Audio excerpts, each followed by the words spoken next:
menjulang setinggi angkasa, membangun insan yang akademis, berkarakter serta berdaya guna, berlandaskan nilai Pancasila, Undang-Undang Dasar 45, dilatih dharma perguruan tinggi sebagai dasar pengabdiannya.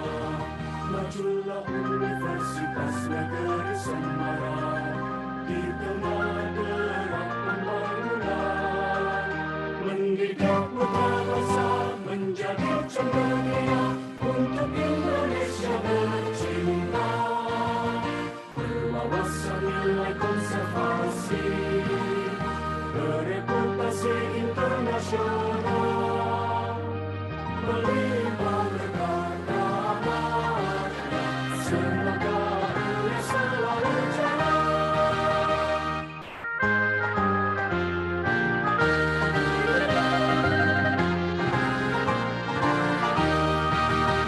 Universitas Negeri Semarang menjulang setinggi angkasa, membangun insan yang akademis, berkarakter serta berdaya guna, berlandaskan nilai Pancasila, Undang-Undang Dasar 45, dilatih dharma perguruan tinggi sebagai dasar pengabdiannya.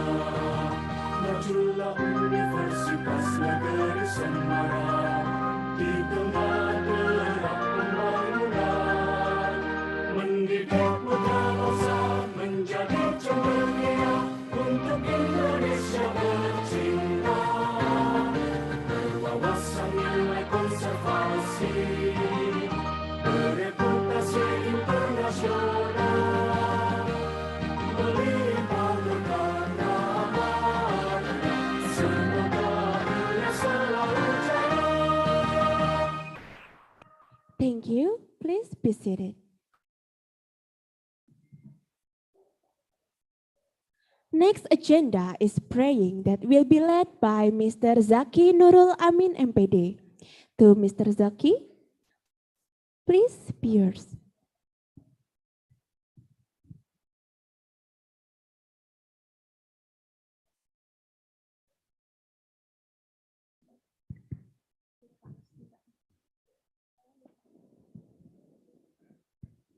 Bismillahirrahmanirrahim.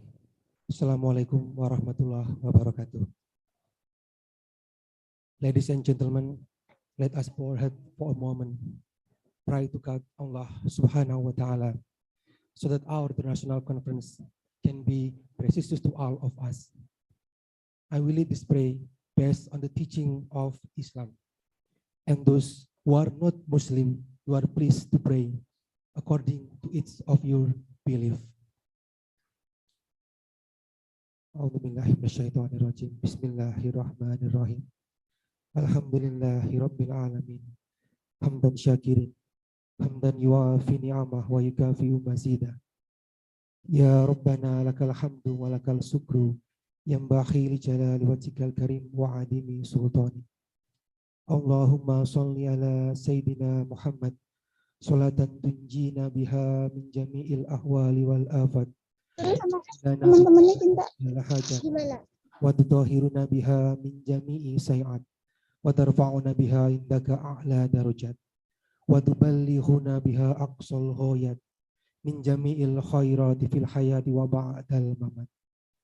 Oh Allah, today in this beautiful day we gather here to bring about an international seminar on education and human technology. The theme is transforming education in a post-pandemic world, consequences for future teaching and research. Oh Allah, make this international conference a useful science assembly as a medium of sharing useful ideas, knowledge, and experiences. May the conference organized today benefit our lives, broaden our knowledge, shine our ideas, and lead us to be a productive and useful people for others. Oh Allah, Guide and bless our hearts and our mind with the light of your guidance. Help us to speak our mind clearly. Help us to listen to each other, respect each other, love each other, so that we are included in the best person. Oh Allah, you are the one who can fulfill our doa. Rabbana zalamna anfusana wa ilam taghfir lana. Rabbana wa la tu'akhidna in nasina aw akhtana. Rabbana wa la tuhammilna ma la taqata lana bih. Wa'fu anna waghfir lana hamna anta maulana fansurna 'alal qaumil kafirin. Rabbana atina fid dunya hasanah wa fil akhirati hasanah wa qina adzabannar. Alhamdulillahirabbil alamin. Thank you. Assalamualaikum warahmatullahi wabarakatuh. Waalaikumsalam warahmatullahi wabarakatuh. Amin amin ya rabbal alamin. May Allah bless our agenda. Okay, ladies and gentlemen, and the next agenda is welcoming speech from the head of committee. The third international seminar on education and human technology to Mr. Novis Tiasto, MPD. Please, the floor is yours.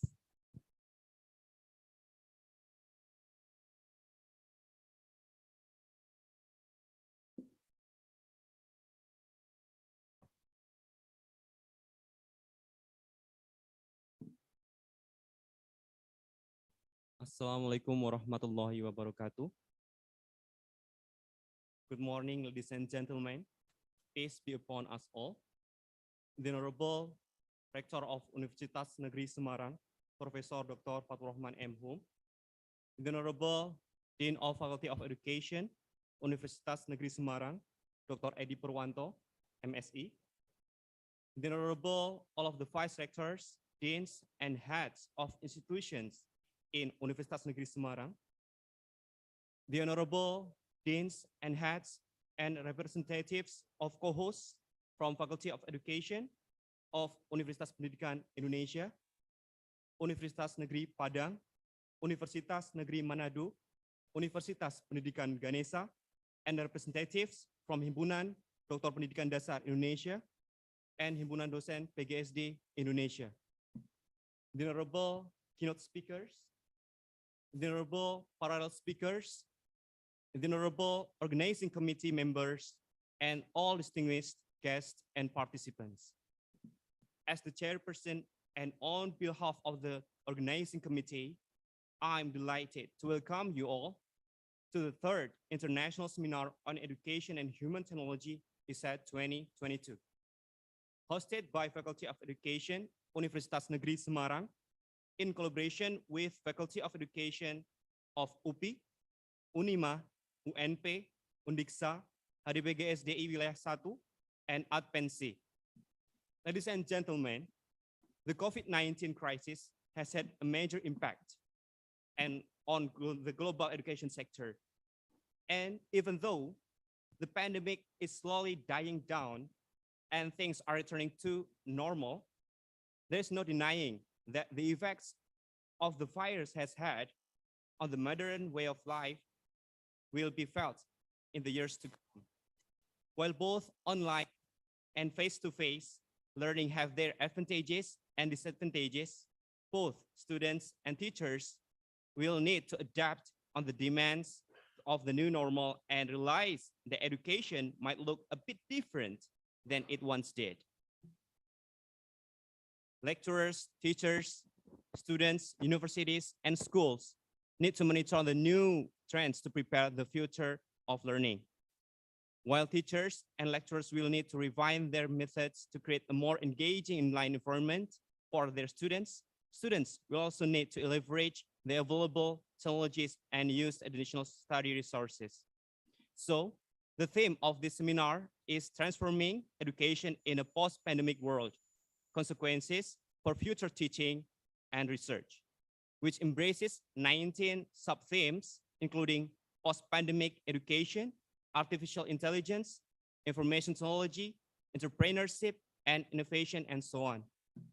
Ladies and gentlemen, the third ISEHT 2022 is conducted to provide a forum for researchers, teachers, students, school principals, government agencies, industries, and consultants to share their insight related to the current trends in post-pandemic education. For this conference, we invited 5 plenary speakers with solid expertise from different countries and regions. We are extremely grateful to Dr. Daniel Churchill from University of Hong Kong, and Associate Professor Dr. Sawawi bin Ismail from University of Malaya, Malaysia, and Miss Cecily Bishop from Darling Head State School, Australia, Prof. Dr. Wahyudi Sutopo from Universitas 11 Maret, and he is also the representative of ISEHT International, and Miss Petra Risti Mulyani, PhD from Universitas Negeri Semarang, Indonesia. We owe so much to you all, distinguished speakers, who have taken out of your busy schedules to share your knowledge and experience to us today. Ladies and gentlemen, the seminar is held through hybrid model, with some speakers, presenters, guests, and participants are attending in person in the Dekanat Building of Faculty of Education, Universitas Negeri Semarang, Indonesia, and others are participating through Zoom virtual meeting. In addition, we reviewed and selected 116 abstracts for concurrent session of presentations. We believe that we can learn plenty of things from different presenters.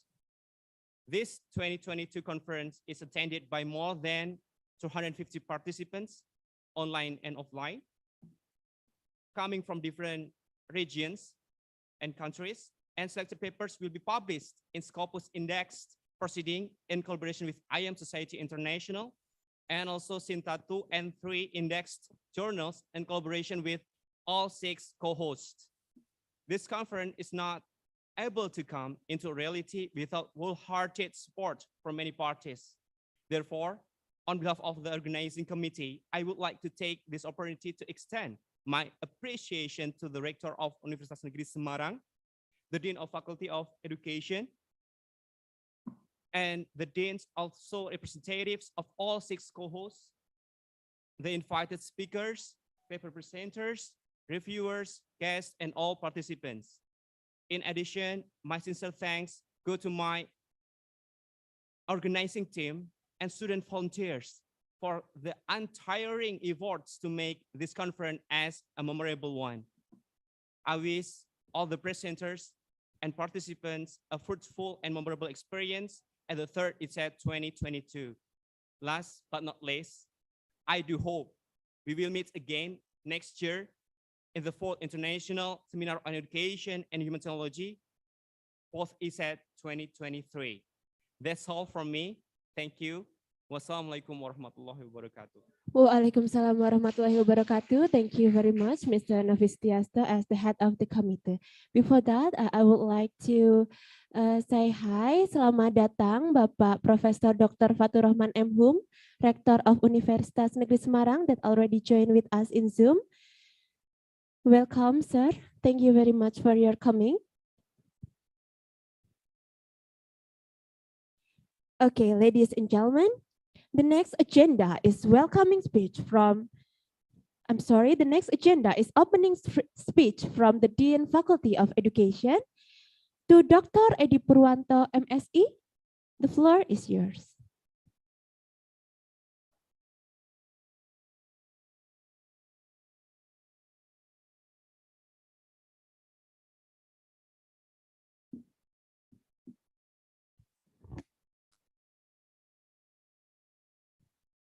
Bismillahirrahmanirrahim. Assalamualaikum warahmatullahi wabarakatuh. Good morning, all distinguished experts in ISEHT International Seminar on Education and Human Technology 2022. The Honorable Rector Universitas Semarang, Professor Dr. Fatur Rahman M. Hum, will be keynote speaker in this international conference. The Honorable Vice Rector, the Honorable Dean of Faculty Language and Art, Dean Faculty of Economics, Dean Faculty of Engineering, the Honorable Head of Research and Community Services, Head of Educational and Professional Development, the Honorable Dean Faculty of Education, Universitas Negeri Manado, Professor Dr. Moses Wooler. Thank you for attending this conference. The Honorable Dean of Faculty Education, Universitas Negeri Padang, Professor Dr. Rustinal. Thank you for attending this seminar. It is a great pleasure to meet you at this annual seminar held by Faculty of Education, Universitas Negeri Semarang. Therefore, I would like to welcome all the people here in Faculty of Education, and then also everyone who is joining us virtually online all over the world. We are so happy to have you here, that we can share together for connecting, learning, and engagement. Also, I would like to express our sincere gratitude to all the excellency experts who give their time to share their views and on education in this seminar. The first, Dr. Churchill Daniel from University of Hong Kong. Thank you for attending this conference. Ms. Cicely Bishop from Darling Heights State School, Australia. Associate Professor Dr. Sawawi bin Ismail from University of Malaya, Malaysia. Professor Dr. Wahyudi Sutopo, MSc, PhD from Universitas 11 Maret. And last but not least, Petra Kristi Mulyani, MED, PhD from Universitas Negeri Semarang. This seminar held with the topic Transforming Education in Post-Pandemic World, Consequences for Future Teaching and Research, is beneficial to be discussed in a world full of change and uncertainty in this post-pandemic COVID. And in this seminar, we are delighted to discuss this topic. As we are all aware, the COVID pandemic has changed the landscape of education worldwide. A brief report on the future of education by UNESCO states that COVID-19 has revealed our vulnerabilities. It has also surfaces extraordinary human resources and potential. This is a time for pragmatism and quick action. But it is also a moment when we cannot abandon scientific evidence more than ever, nor can we operate without principle. Choice must be based on humanistic vision on education and development and human rights framework. In this regard, I believe this seminar will be beneficial to discuss how as educators and scholar to work setting and remapping the playground of education. On behalf of Faculty of Education UNES, I would like to take this opportunity to thank the organizing Faculty of Education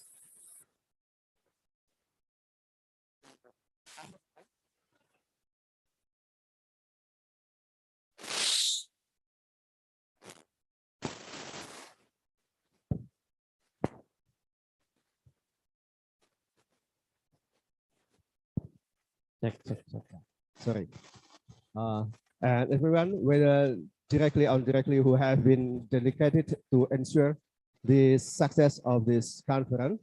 And thank you very much to all participants who attend this seminar session. Lastly, I thank all our co-hosts from Asosiasi HPGDGSI, Universitas Pendidikan Indonesia, Universitas Negeri Manado, Universitas Negeri Padang, Universitas Negeri Pendidikan Ganesha, dan Advensi for their generous support in making this event possible. And as host of the behalf on the organizing committee, I sincerely apologize if there is a few miss in this seminar. May God always bless us and all our effort to improve the quality of education. I pray to Allah Subhanahu wa Ta'ala to bless this conference with His mercy and bounties. I wish you all the best and hope your presence in Semarang would be a memorable one. Wassalamualaikum warahmatullahi wabarakatuh.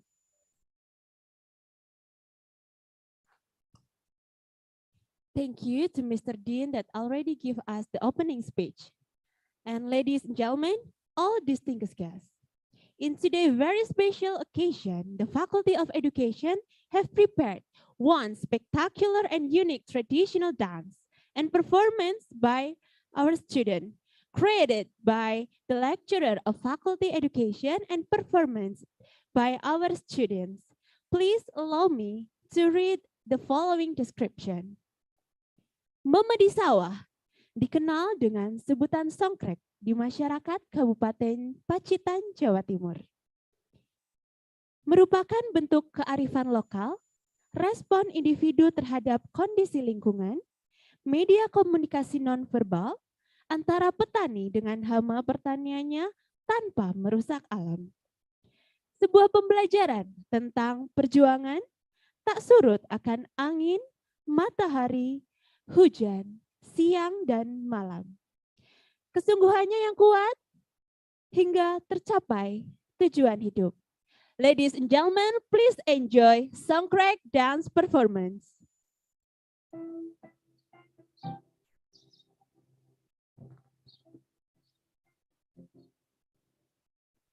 Songkret is a scarecrow. It is a form of local wisdom of agrarian communities in Indonesia. Individual response to environmental conditions, non-verbal communication media between farmers and their agricultural past without destroying nature. A lesson about the struggle will not subside to wind, sun, rain, day and night. Strong determination to achieve life goals. Choreographer Dr. Desilina Dari MSN, lecturer at Faculty of Education, Universitas Negeri Semarang. Composer Johan Adiatma Baktiar, SSN MSN. Dancers Lavia Zahra Sabila, Anis Saada, Gayu Fatana Rizky Lillah, and Tiara Salsabila Prihastuti. They are all students of Elementary Teacher Education, Faculty of Education, Universitas Negeri Semarang. Assistant Coach Umi Royani, student of Universitas Negeri Semarang.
Thank you very much.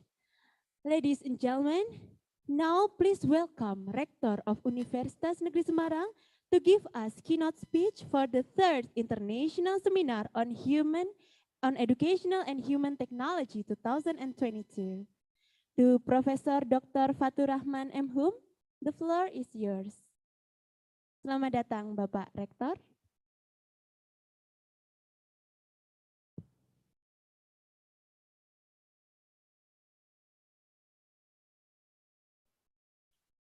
Oke, terima kasih. Tes suara. Terdengar Bapak. Sudah Selamat terdengar ya. datang, Pak Rektor. Okay. Baik, terima kasih. Assalamualaikum warahmatullahi wabarakatuh. Good morning from Semarang. Terima kasih atas kehadiran para peserta yang luring. Okay. Mohon maaf tidak bisa mendampingi. Oke, terima kasih Bapak. Sebelumnya mohon izinkan saya untuk membacakan menampilkan kurikulum vitae dari Bapak, Ji. Oh ya, silakan. Terima kasih.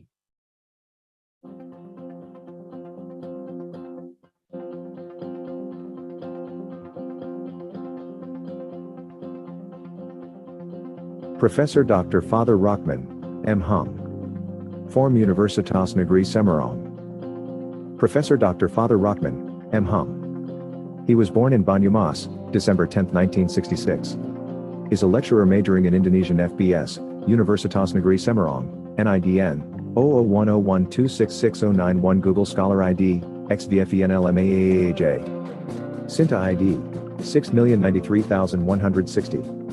Scopus ID, 36,992,688,300. Professor Dr. Father Rockman, M. Hum. Obtained his bachelor's degree in language education at ISEHT Bandung. Graduated 1990. Master of Linguistics. University of Indonesia, graduated 1996. Doctoral degree in Linguistics Universitas Gadjah Mada, graduated 2003. Professor Dr. Father Rockman, M. Hum. Experience in architecture, organization, and additional tasks including 1. Head of the Center for Social Humanities Research, 1998 to 2003, 2. Chairman of the UNS Research Institute, 2004 to 2007, 3. Assistant Rector for Development and Cooperation, 2007 to 2010, 4. Assistant Rector for Development and Cooperation, 2010 to 2013, 5. Rector of UNS, 2013, present, 6. Research Reviewer of the Directorate General of Higher Education, 2000 to 2007, 7. Member of the National Accreditation Board, BAN, SM, 2006 to 2013, 8. Member of the Indonesian Linguistic Society, 2002, present, 9. Director of the Association of Indonesian for Foreign Speakers, ABIPA, 10. Member of the National Accreditation Board of Schools/Madrasas, 11. Expert Council of Nahdlatul Ulama Scholars Association, ISNU, Central Java, 12. LPP New Manager, 13. Coordinator of Pesantren and Higher Education Cooperation in Central Java, 14. Chairman of the Central Java and DIY Higher Education Cooperation Agency, 15. Advisory Board of the Indonesian Rectors Forum, FRI.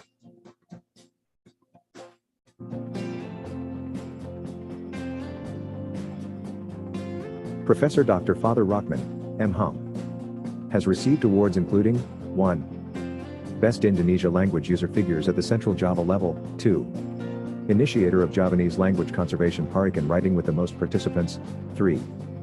Conservation Dance Initiator with the most participants, 4. Initiator of the International Novel Writing Competition, 5. Organizer of the spectacular Wayang Kulit, record collaboration Surakarta style, with the first Yogyakarta style in Indonesia.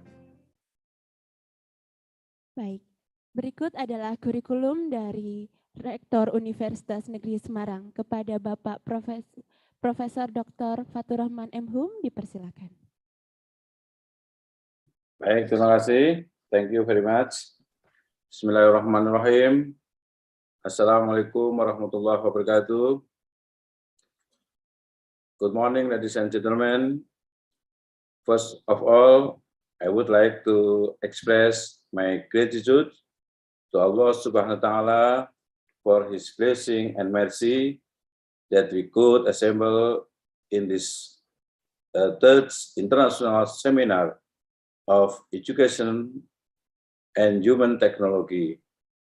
Today, 23rd of May, 2022.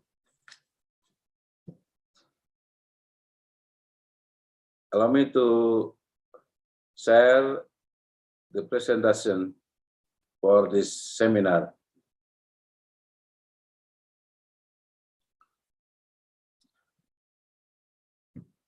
The Excellency speakers, Dr. Daniel Chelsea,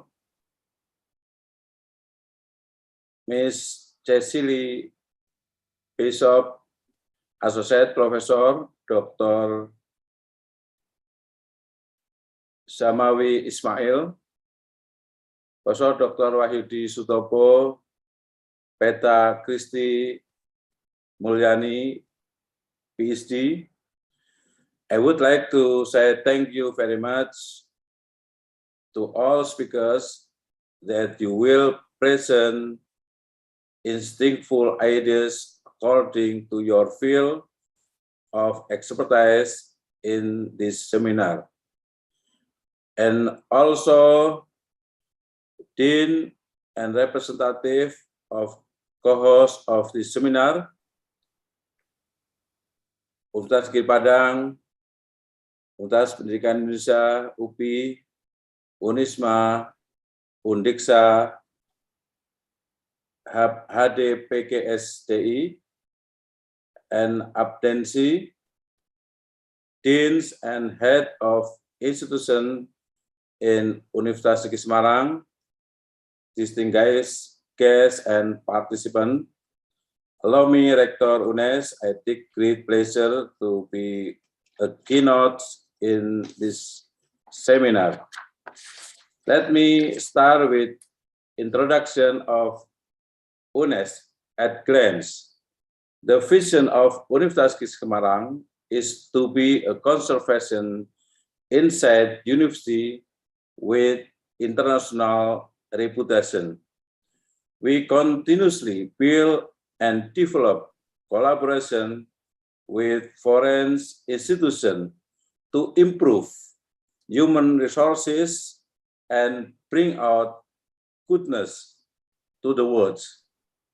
UNES, as a house of science, we also do the very best to produce quality human resources in various fields in order to make better life.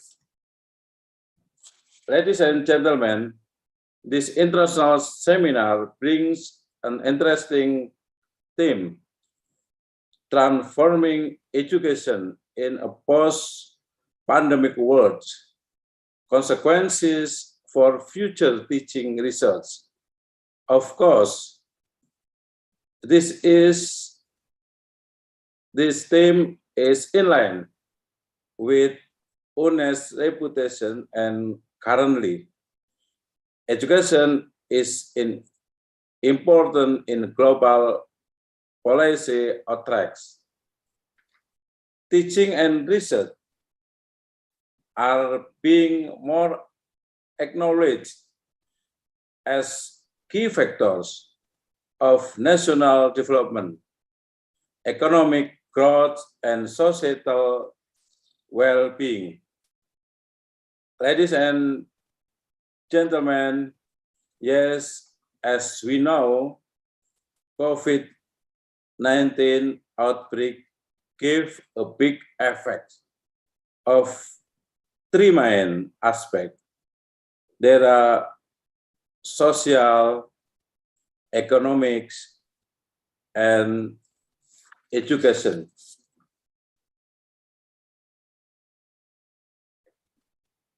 Here we can learn that the highest impact happens in April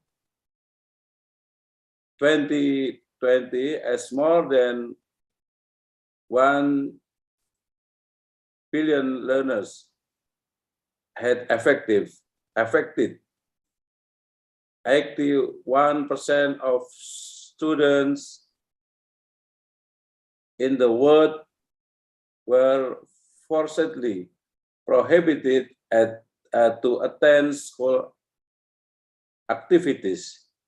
At the end of December 2021, it reached the lowest number for only about 10 million students. These are the cases in 6 regions of WHO. Since mid-March 2022, the trend of COVID-19 cases has been leveled down in all regions. And Alhamdulillah, thanks God, this also happens in Indonesia. Ladies and gentlemen, from this diagram, we would like to confirm today we are having great signal that the pandemic might have reached its end. In Indonesia, the government fully supports the vaccination program. We are in the post-pandemic era.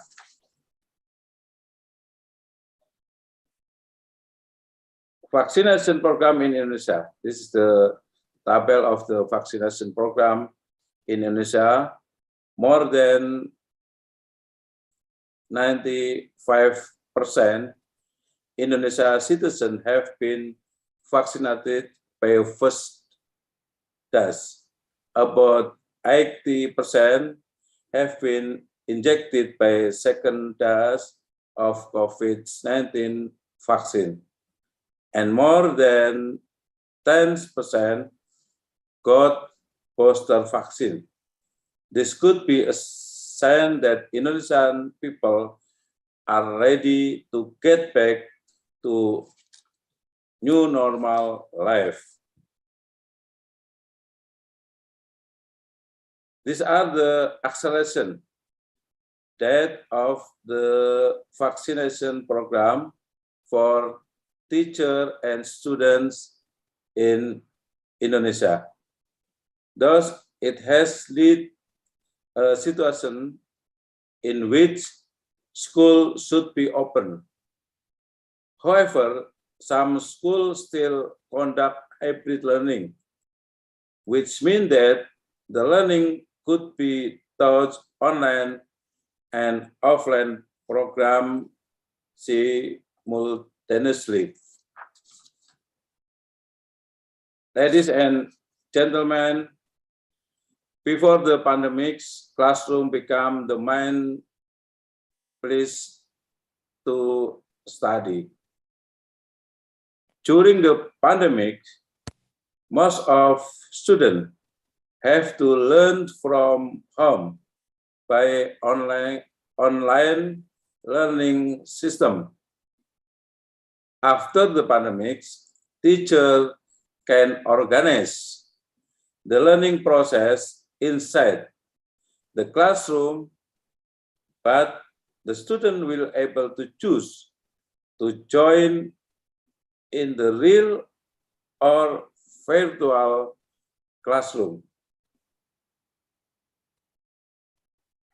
These are for research issue in today's era. The first, digital wireless network-based learning. Second, distance learning. Third, hybrid learning. And four, flip classroom.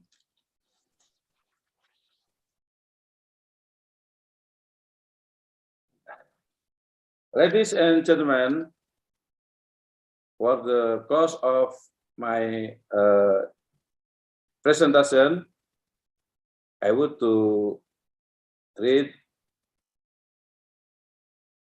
the quote from George Carlos. Technology will not replace great teacher, but technology in the hand of great teacher can be transformational. So let's do our best. Enjoy the seminar. Thank you very much for your attention. Wassalamualaikum warahmatullahi wabarakatuh. Waalaikumsalam warahmatullahi wabarakatuh. Thank you very much, sir, for the incredible keynote speech. And on behalf of the committee, we've been preparing the certificate of appreciation from Faculty of Education to Rector of Universitas Negeri Semarang. Okay, thank you. Terima kasih sekali Bapak sudah berkenan. Sertifikat. Terima kasih Pak Dekan dan seluruh panitia dan Bapak Ibu dosen Fakultas Ilmu Pendidikan dan seluruh partisipan. Terima kasih juga tamu kehormatan yang hadir secara luring, Pak Dekan Fakultas Ilmu Pendidikan dari UNP. Terima kasih hadirnya. Pak Rektor UNP juga akan hadir ke UNES untuk tenis melawan Rektor UNES. Ya, biasanya dia menang kalau tenis, tapi kalau golf dia kalah. Terima kasih juga Dekan FIP Unima ya yang sudah hadir. Ya, hadir di luring ya. Terus siapa lagi Pak Dekan yang hadir di luring? Wakil Dekan 1 Ya. Fakultas dan UPI. Oh, UPI ya, terima kasih ya dari UPI. Ya, lalu Pak Dekan Senior dari Fakultas Pendidikan UNP, Prof. Oh Fendi. ya, Ya. betul Pak Dekan. Ya. Dan kabarnya Pak Rektor, bulan depan, Juni, Pak Rektor UNP dan Pak Dekan UNP akan hadir Semarang untuk melawan tenis, Pak Rektor. Ya, betul, lawan tenis. Tenis Profesor. Lawan golf. Ya. Ya, oke. Telah hadir bersama kita juga Bapak Profesor Dr. Daniel Churchill dari University of Hong Kong sudah hadir Oh ya, thank you. secara luring di sini. Prof. Daniel, welcome in Universitas Negeri Semarang. Ya, terima kasih. Ya. Baik, terima kasih Bapak. Oke, selamat ya, sukses semuanya. Amin. Terima kasih, Terima Pak kasih Rektor. Bapak Rektor. Oke, saya pamit melanjutkan tugas lain. Baik Bapak, terima kasih.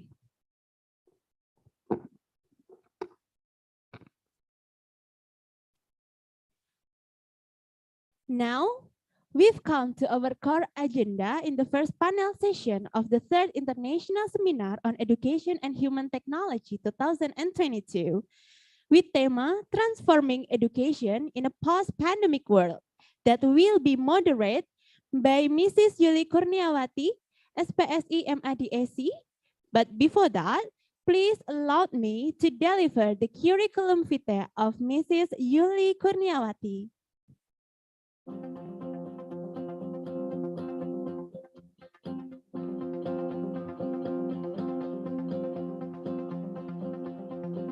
Yuli Kurniawati, Shugio, Pranoto, S, PSI, M, A, D, SC.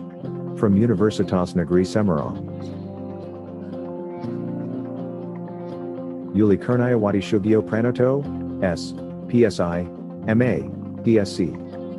She was born in Semarang, 04 July 1981, is a lecturer majoring in early childhood teacher education FIP Indonesia, Universitas Negeri Semarang, NIDN, 0004078101, Google Scholar ID, NQN6PWOAAAAJNHL.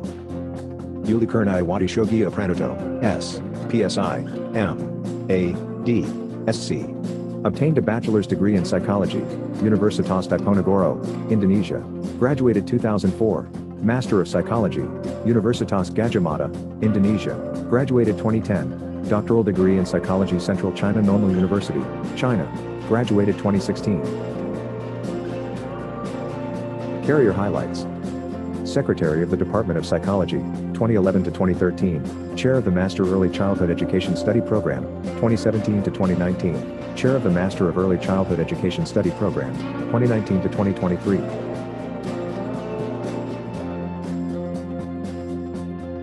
Yuli Kurniawati Shugio Pranoto has received awards including 1. HKI, Application Guidebook, Multimedia Interactive Learning Bolakang Koro. 2. HKI, Intellectual Property Rights Book of Early Childhood, Moral Intelligence, Theoretical, and Empirical Studies. 3. HKI, Reference Book, Qualitative Research Methodology in Early Childhood Education. 4. HKI, Learning Media Applications, Augmented Reality Advertising, and Communication Facilities, ARISCU. 5.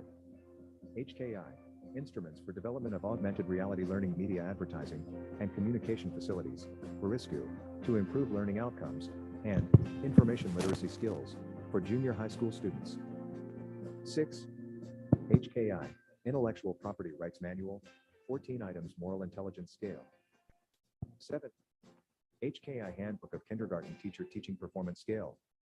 Okay, ladies and gentlemen, please welcome Ms. Yuli Kurniawati, SPSI MADAC.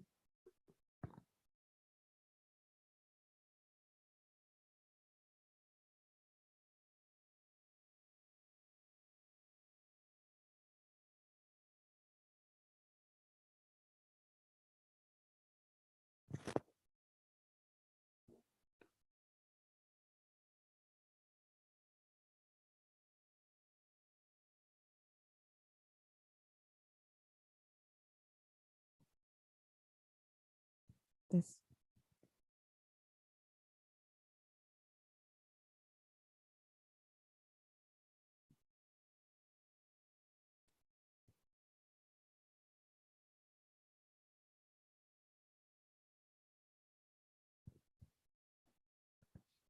Dan sedikit menginformasikan Bapak dan Ibu agar lebih mengefektifkan waktu, mungkin Bapak dan Ibu yang hadir di sini dapat sambil menikmati hidangan coffee break yang sudah kami sediakan di sebelah kanan saya.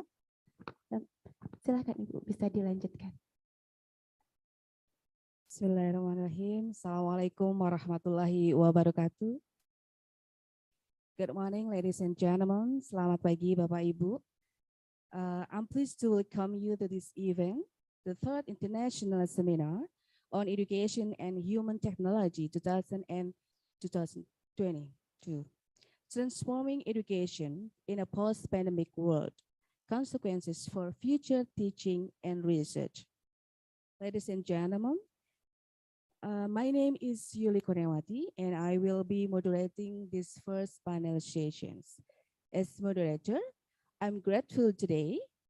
We have 3 speakers who will share their knowledge for the first panel sessions. I'm sure that we will have a fruitful and rewarding exchange in the next few minutes. Ladies and gentlemen, before we start the presentations, and in order to avoid any disturbances during the presentation later, I would like to ask you for the online participants to change the mode of your microphone into mute. For the next agenda, allow me to introduce our speakers today. Our first speaker is Dr. Daniel Churches, and the second speaker will be Professor Dr. Wahyudi Sutopo, STMSE. And our last but definitely not least presenter is Mrs. Cecily Bishop. Before we get started, I want to take a few minutes of your time to see all of speakers' short biography.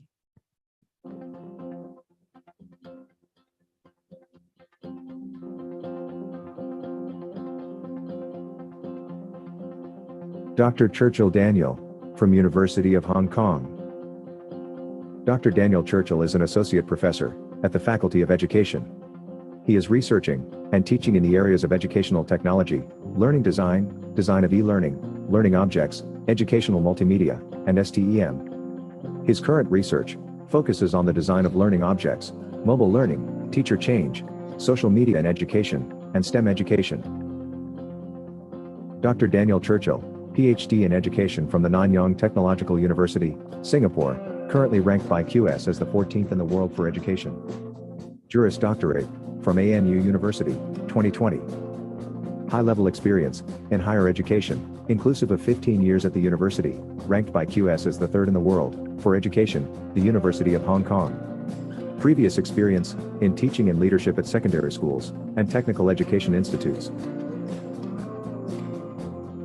Dr. Daniel Churchill has received awards including 1. Outstanding Teaching Award 2012, the University of Hong Kong, Hong Kong. 2. The Distinguished Teacher Award 2008, the University of Hong Kong. 3. Honorary Professor, Educons University, Serbia.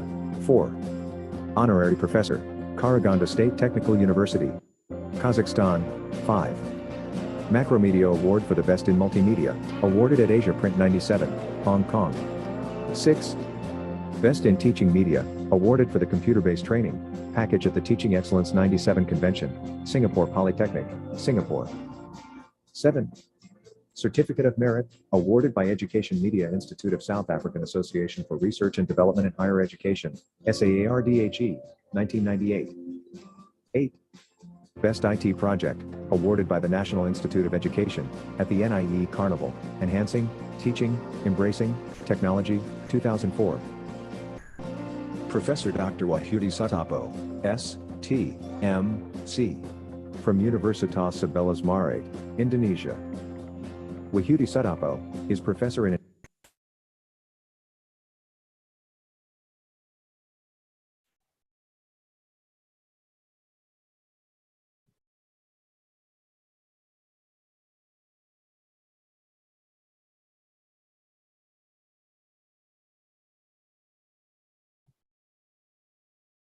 Okay, thank you. Ladies and gentlemen, now you will be hearing the first presentations from Dr. Daniel Churchill. Please welcome Dr. Daniel Churchill, who will be speaking to us on transdisciplinarity and educations in the post-pandemic world.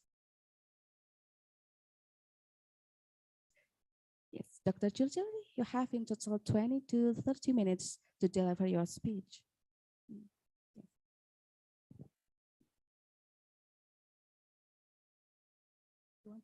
You want to be seated or? One.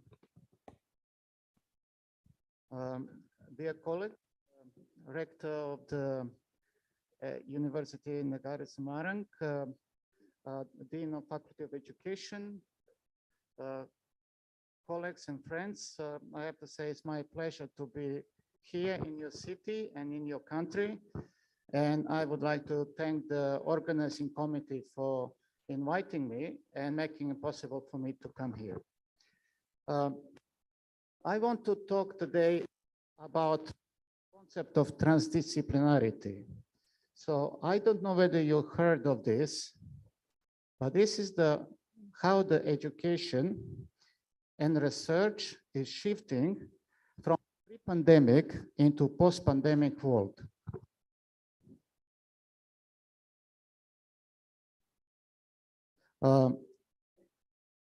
I am at the University of Hong Kong. Okay, and I believe that most of you know about Hong Kong. Some of you probably been to in Hong Kong. The Hong Kong is a city, basically a city-state. It's not a state, it's considered a part of China now, but historically it was a one city place or state. There's 7.69 million population, and Hong Kong has around 8,000 high-rise buildings. Basically, there are no houses. Everywhere people live in apartments. And if you put these buildings on top of each other, it will be more than 330 kilometers high. Just some statistics, about 1,000 kindergartens, 147 public schools, and so on and on. It has a multiple education system, public, but also private and semi-private systems. My university, you can see some pictures from the campus. It's been built in, open in 19, on the top, you see the first building that was open at university at that time. And you can see the building is very much kind of in a colonial heritage, a kind of European looking building. It is because it was set up by colonial administration, British at that time. Since then, the campus has grown significantly, and now it looks like a big city. We are very proud that it's very highly ranked, and it's ranked generally somewhere around 22nd place in the world on the Times ranking, and 30th in QS ranking. So that's a remarkable achievement for the what we consider to be Asian university today. The Faculty of Education is even higher ranked, it ranges between 3rd to 7th place regularly. And how do we get such a high ranking? That's perhaps a topic for another presentation, so I won't go too deep into that, but there is a formula in how such a ranking and global reputation can be achieved through systematic and impactful research and teaching. Okay, now the transdisciplinarity. I don't have to talk a lot about this, but the world has changed, and we think that the world has changed because of pandemic. You all know that everybody talking about the changes in the world and what this post-pandemic world will look like.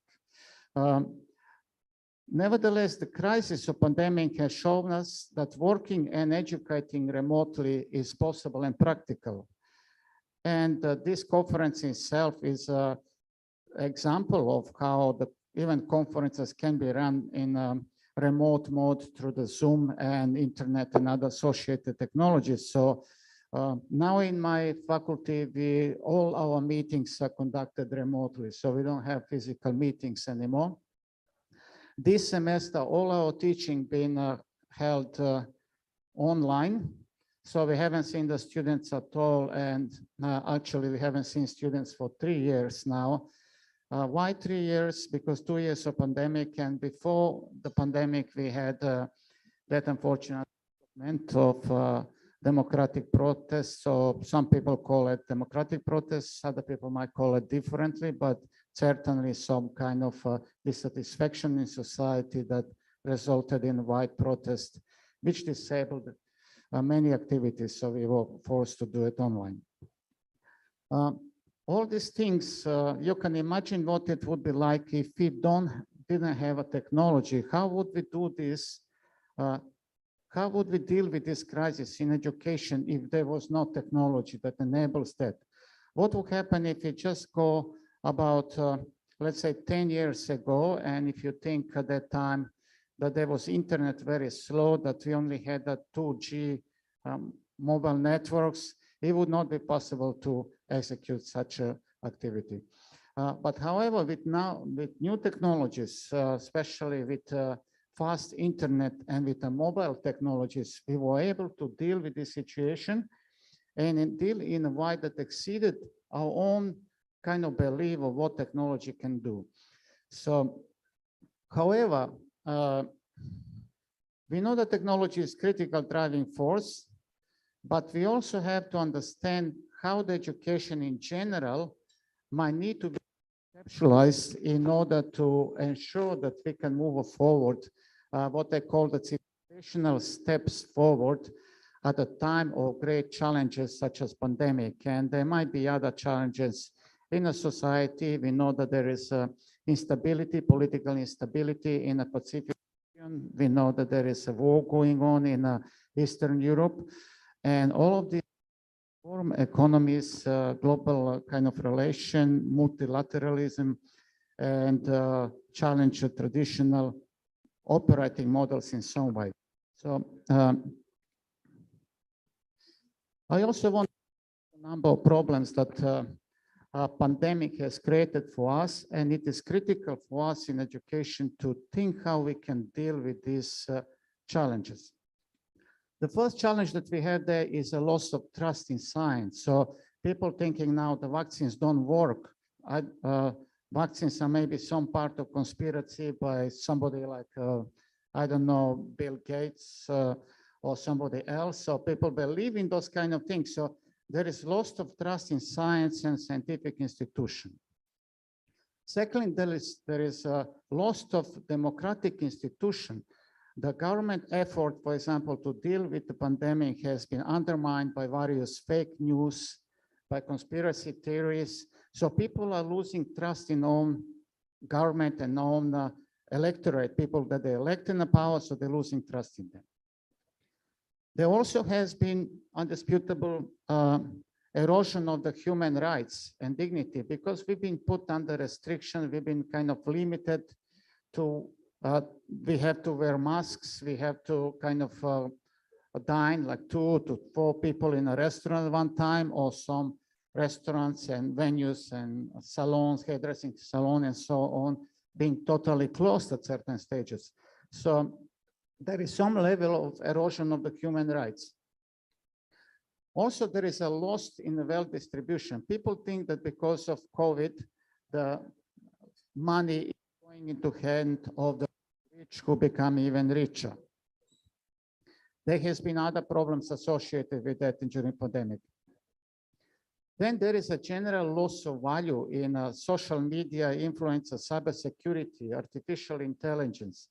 They create a problem that we're trying to operate with technology without asking big and ethical and important questions. And because of all of this, there appears to be erosion and loss in trust in institutionalized education. So we have a lot to do, not just Faculty of Education, but Faculty of Education has a primary role in preparing the teachers for this post-pandemic and future world. But also universities as a whole need to be reconceptualized about what is their strategic agenda. The solution to some of this problem is into what they call transdisciplinarity. Transdisciplinarity, we know that one critical thing we learned from pandemic is that the world is complex.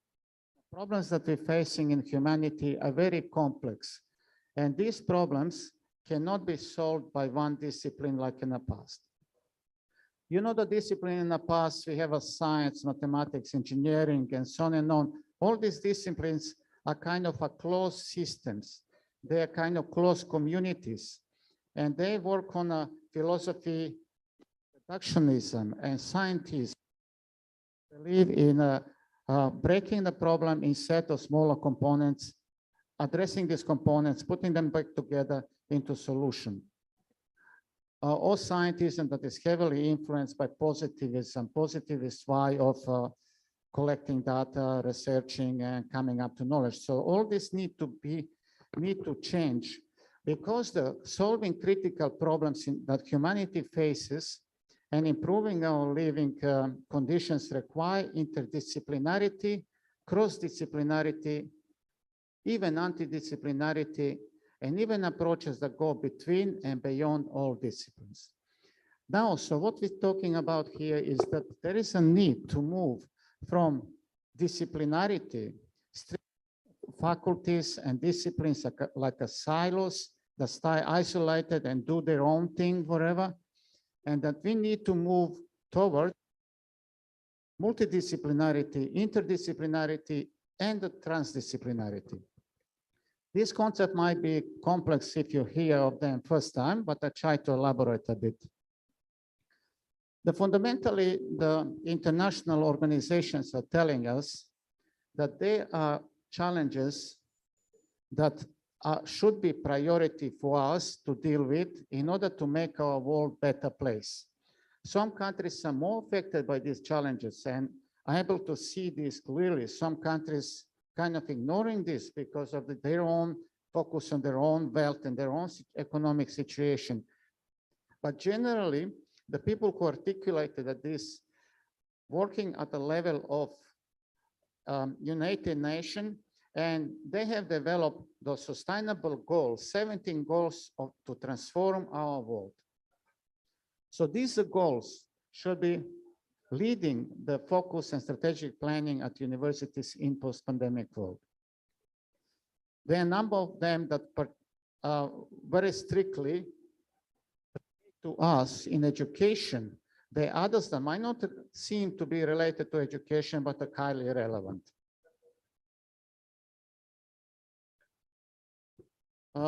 There is also the shift in understanding of what is science in post-pandemic world, and science kind of linear accumulation of knowledge. You doing research and you're adding up research in linear, advancing the knowledge. That's a kind of traditional positivist, rationalist paradigm the past. So in post-pandemic world, we're really talking about a paradigm shift. So what is that paradigm shift? And this is where transdisciplinarity comes. Now, what is, it is very difficult to understand transdisciplinarity if you think of something that is different from disciplinarity or disciplinarity. Here, we're not talking about something that faces the interdisciplinarity and disciplinarity, but we're talking about a next level. Things can be put with clear focus on solving important problems humanity faces. In a simple term, disciplinarity is what we've been always doing in the past. So it's about subjects, strictly disciplines, departments, and so on and on. Interdisciplinarity Now, in disciplinarity and interdisciplinarity, we have multidisciplinarity, which is just a kind of one problem, one solution, different area come together to solve that problem. So there is no integration of knowledge or development of new disciplines. But interdisciplinarity is about combining disciplines to develop new disciplines. For example, disaster medicine is a new discipline. Geophysics is another interdisciplinarity. So we have a kind of bioinformatics that's also in informatics. But this disciplinarity is put as a priority for universities around the world, but it stops short of addressing important problems that humanity faces. It stops short at looking at strategic collaborations that we can make with the key stakeholders in a society. It stops short of collecting the knowledge from the communities, for example, indigenous communities, practitioners from industry.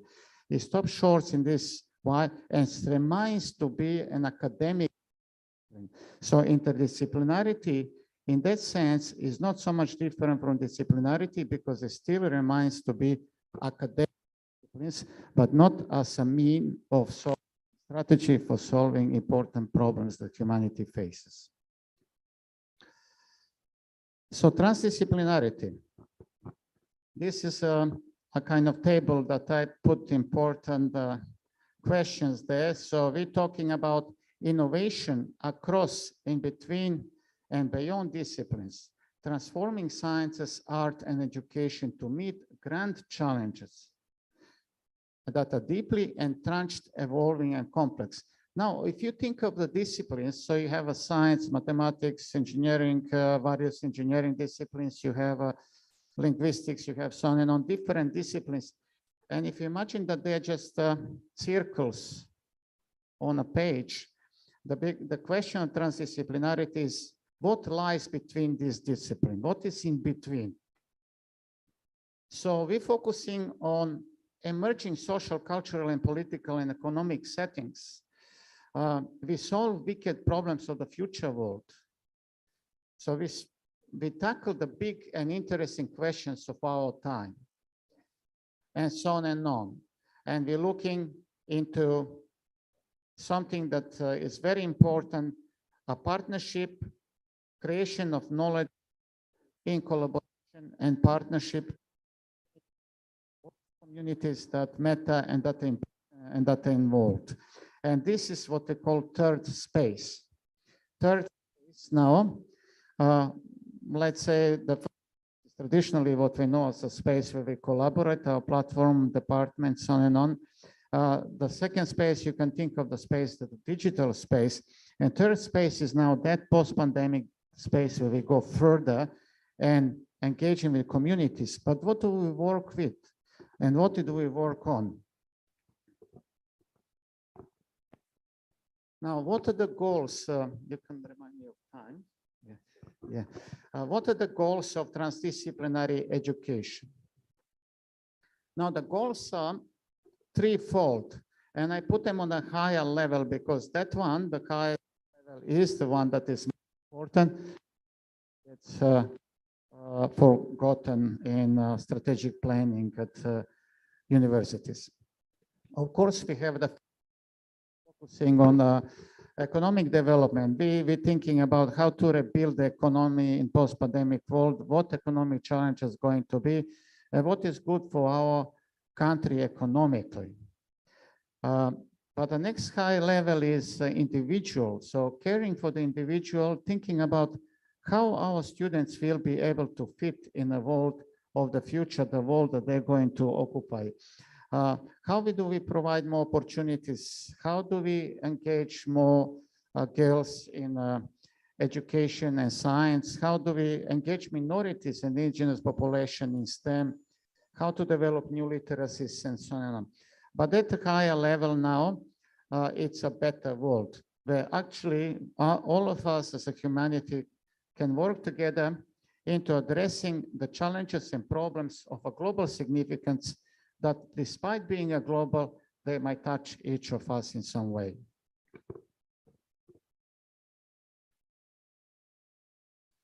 Okay, now to the main point. What is this transdisciplinarity? What is this transdisciplinary education?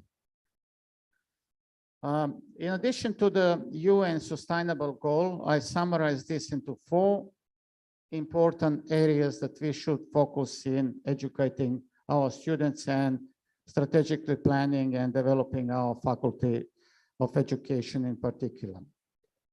The first one is so-called democracy education. Word for that, using this form, that this term, democracy education, because that's how it is known. Really, the democracy education is asking important question about how do we make a more socially just world? How do we create a greater equity, the rights for those who are disadvantaged? How we provide a better access to education? How do we deal with minorities in any sense? Do we need to have ethics and integrity in education as important discipline? And so basically, these are kind of questions you might want to ask, and you might want to think, how do we embed this kind of values onto students to understand these important aspects of our society, bring the teachers especially, and students who value human differences and who are able to engage in all the differences that humanity comes in. Also, it's important for our students to understand our democratic institutions, how the government works, in particular, what should be the accountability of the government that is elected by people. So what is the accountability of the government? How do we maintain rule of law in a society? How do we maintain the kind of representative powers in the government and so on? So these are all important questions that are not being developed and researched well in education. We're kind of thinking, let's leave this to social science, to lawyers to deal with. But these are kind of things that we need to understand today. So in otherwise, we transpassing what traditionally we understand education is this democracy education. Second important area that education should expand is a sustainability education, which is to do with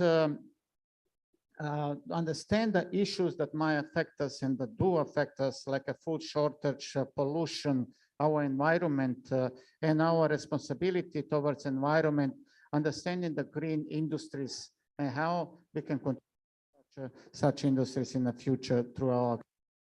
So sustainability education is important theme that shall be explored in the concept of transdisciplinary education and research.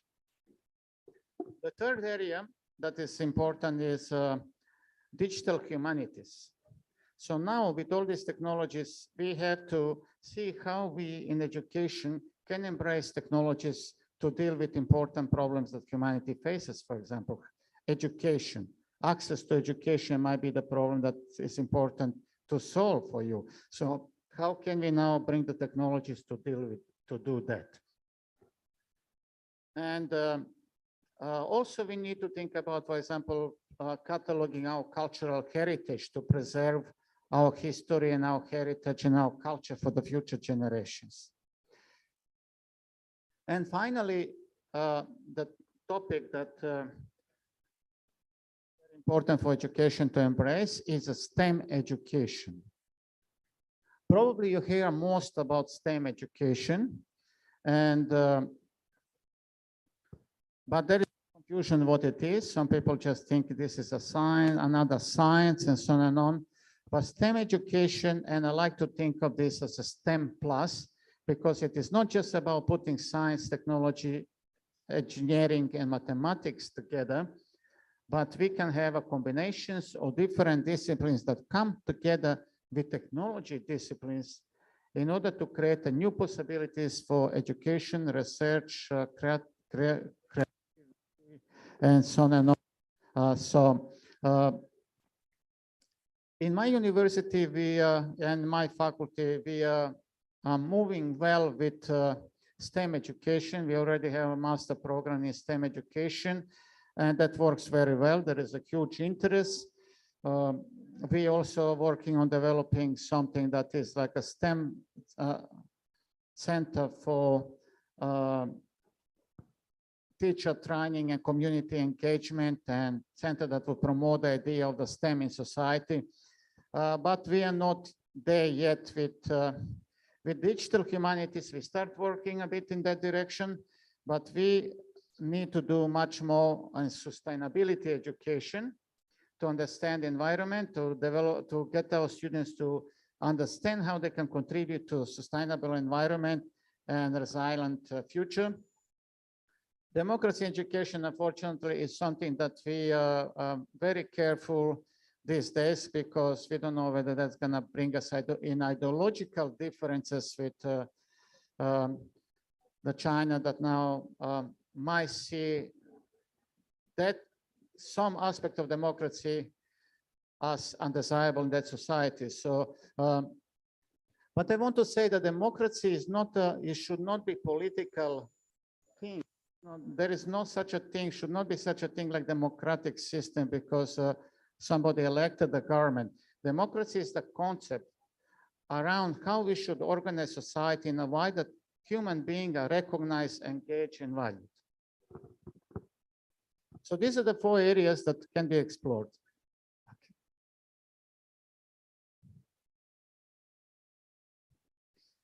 Now, if we want to achieve the transdisciplinary education, we are looking in at least 3 critical areas. There are 3 critical ingredients that should be put together and thought carefully.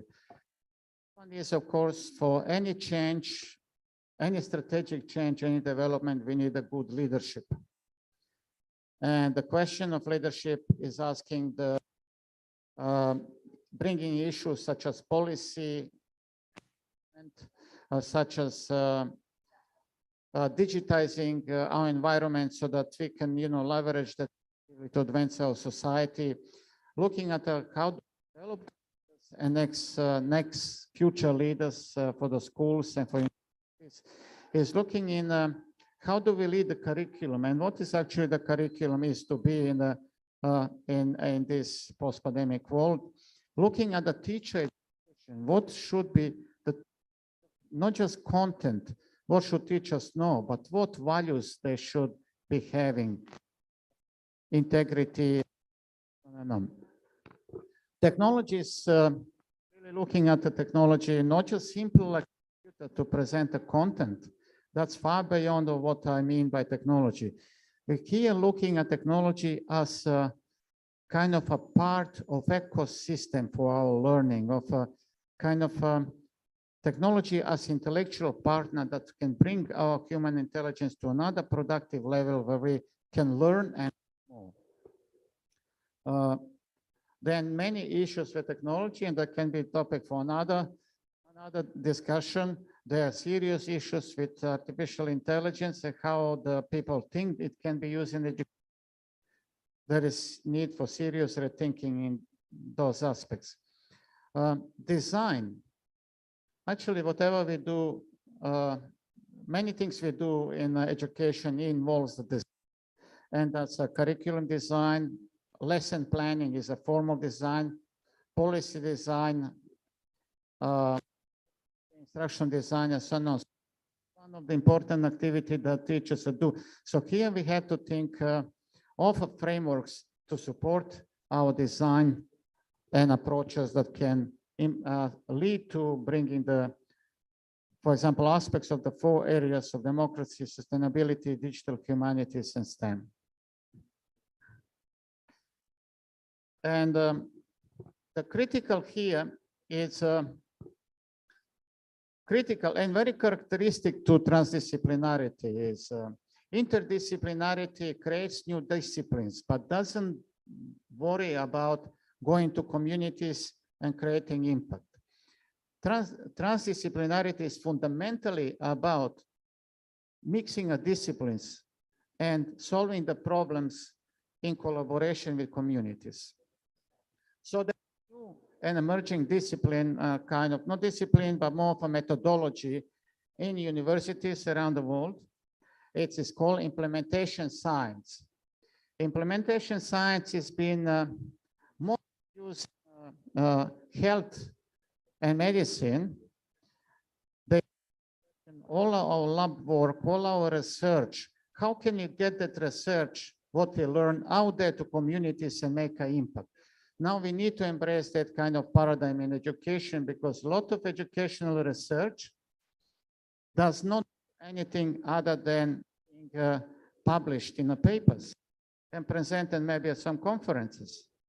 We need to think, and this is what transdisciplinarity means, we need to think how to go beyond just publishing and sharing our research outcomes and making that research impactful and engaging for our communities and our intended beneficiaries, school, education systems, and so on. So implementation science is what works with your research and innovation you create. The next level is engaging with people and practices in the communities. Again, this is big topic, implementation science. There are strategies and methodologies how to do this. And that's something that is for another discussion.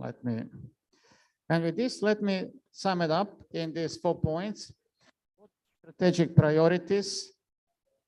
It's we need to move beyond interdisciplinarity. Interdisciplinarity is being put up as a critical agenda in many universities around the world, but interdisciplinarity falls short of moving to the next level of engaging with communities and creating impact. We need to initiate transdisciplinary research. All research that we're planning should have the implementation stage to clearly indicate how the research outcome is going to be implemented. Research which in collaboration addresses the questions and grand challenges of our time.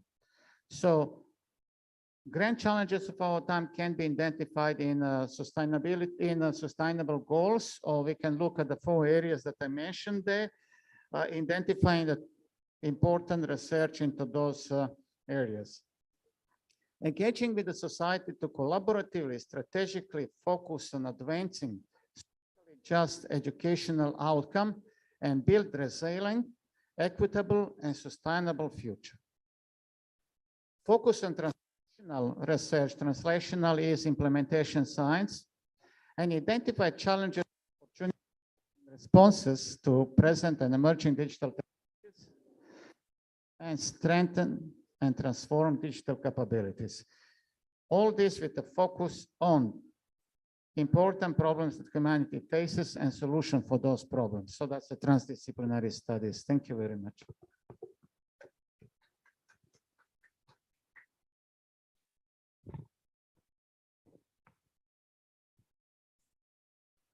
Ladies and gentlemen, let's give once again a big round of applause for Dr. Daniel Churchill.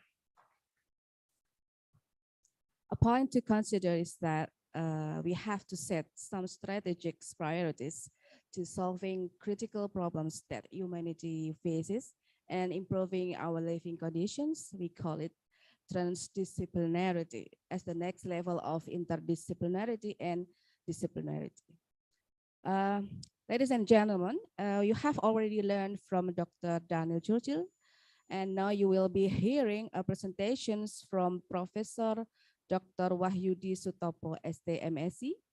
But before we get started, I want to take a few minutes of your time to see his short biography.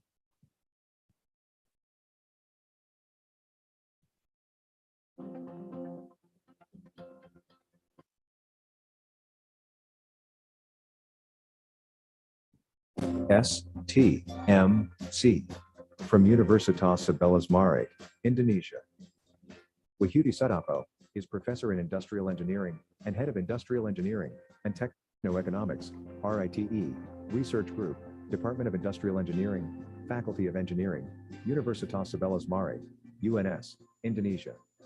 His educational background is the profession of engineer, from the Professional Engineer Program, UNS in 2018, Doctor in Industrial Engineering and Management from Institut Knowledge Bandung in 2011, Master of Management from Universitas Indonesia in 2004, and Bachelor of Industrial Engineering from Institut Knowledge Bandung in 1999.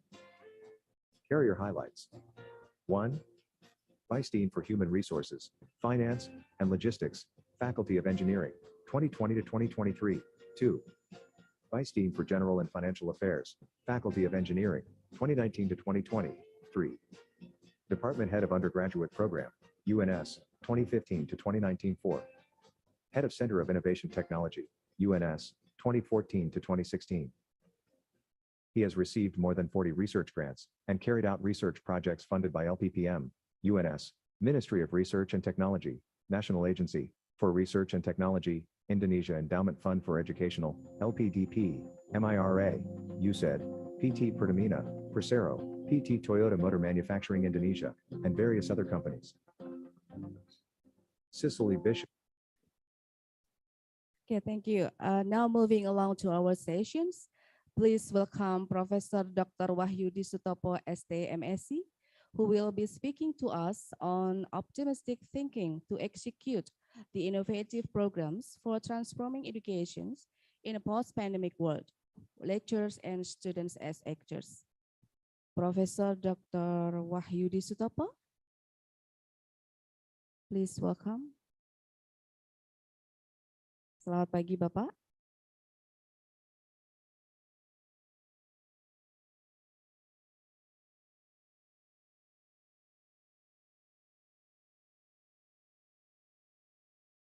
For the committee, maybe you can set the mute into the microphone into unmute.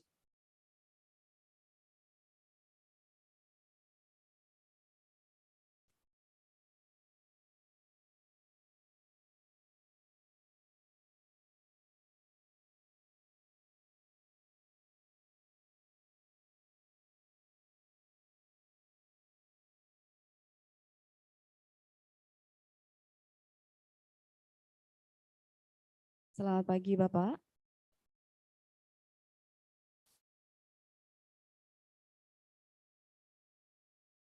Mohon izin, Bapak, masih mute.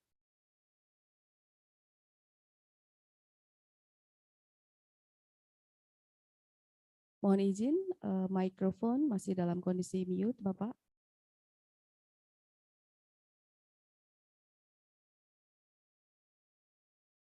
Maybe the committee can help. Okay. Okay, thank you. Unmute by host, so I just contact by the other language. Yeah, it is the benefit of we have so many language. Thank you very much, ladies and gentlemen. We would like to explain ourselves. Of course, our Honorable Rector UNES, thank you very much for inviting me. And then also keynote speaker and participant of the third international seminar on education and human technology 2022. First of all, let me apologize for not being able to attend offline at UNES. So I cannot maybe seeing directly the dancing and so on. Ladies and gentlemen, in UNES and also in Zoom, in this occasion, we would like to share maybe our knowledge as an industrial engineering lecturer that focus to also study about engineering education and also our contribution in EOM Society International, one of association in the world that focus on industrial engineering and operation management, but also focus in general engineering education. In this occasion, we would like share about global issue in education and what is the impact from a pandemic COVID. Of course, just to reviewing, I believe that all of participants already understood about the impact of pandemic in our education system. And then also about focus in global higher education. Of course, pandemic COVID already give impacts. Of course, majority negative impacts, but in the other side, we also get maybe positive income, positive impacts like that. And then learning innovation for facing challenges and just continue to innovation for solving pandemic COVID impact. How organization like UM Society maybe solve the many problem about constraint impacted by pandemic COVID. Ladies and gentlemen, participants of the conferences, we would like to remind of all of us about the realities in global education. Of course, global education issue identical with unpredictable, dramatic, and unprecedented phenomena due to so many problems, due to so many impact, due to so many factors. And then about globalization is a force that encompasses the virtual economic and how knowledge and information are shared and used. All education will have to become global in the future. International education is a leadership driven on a level of complexity. And higher education can be a vehicle for dealing with the virtual economic. Of course, we that already have responsibility to manage in higher education, so deal with so many problems in global education and using higher education as a vehicle for dealing with a virtual economy.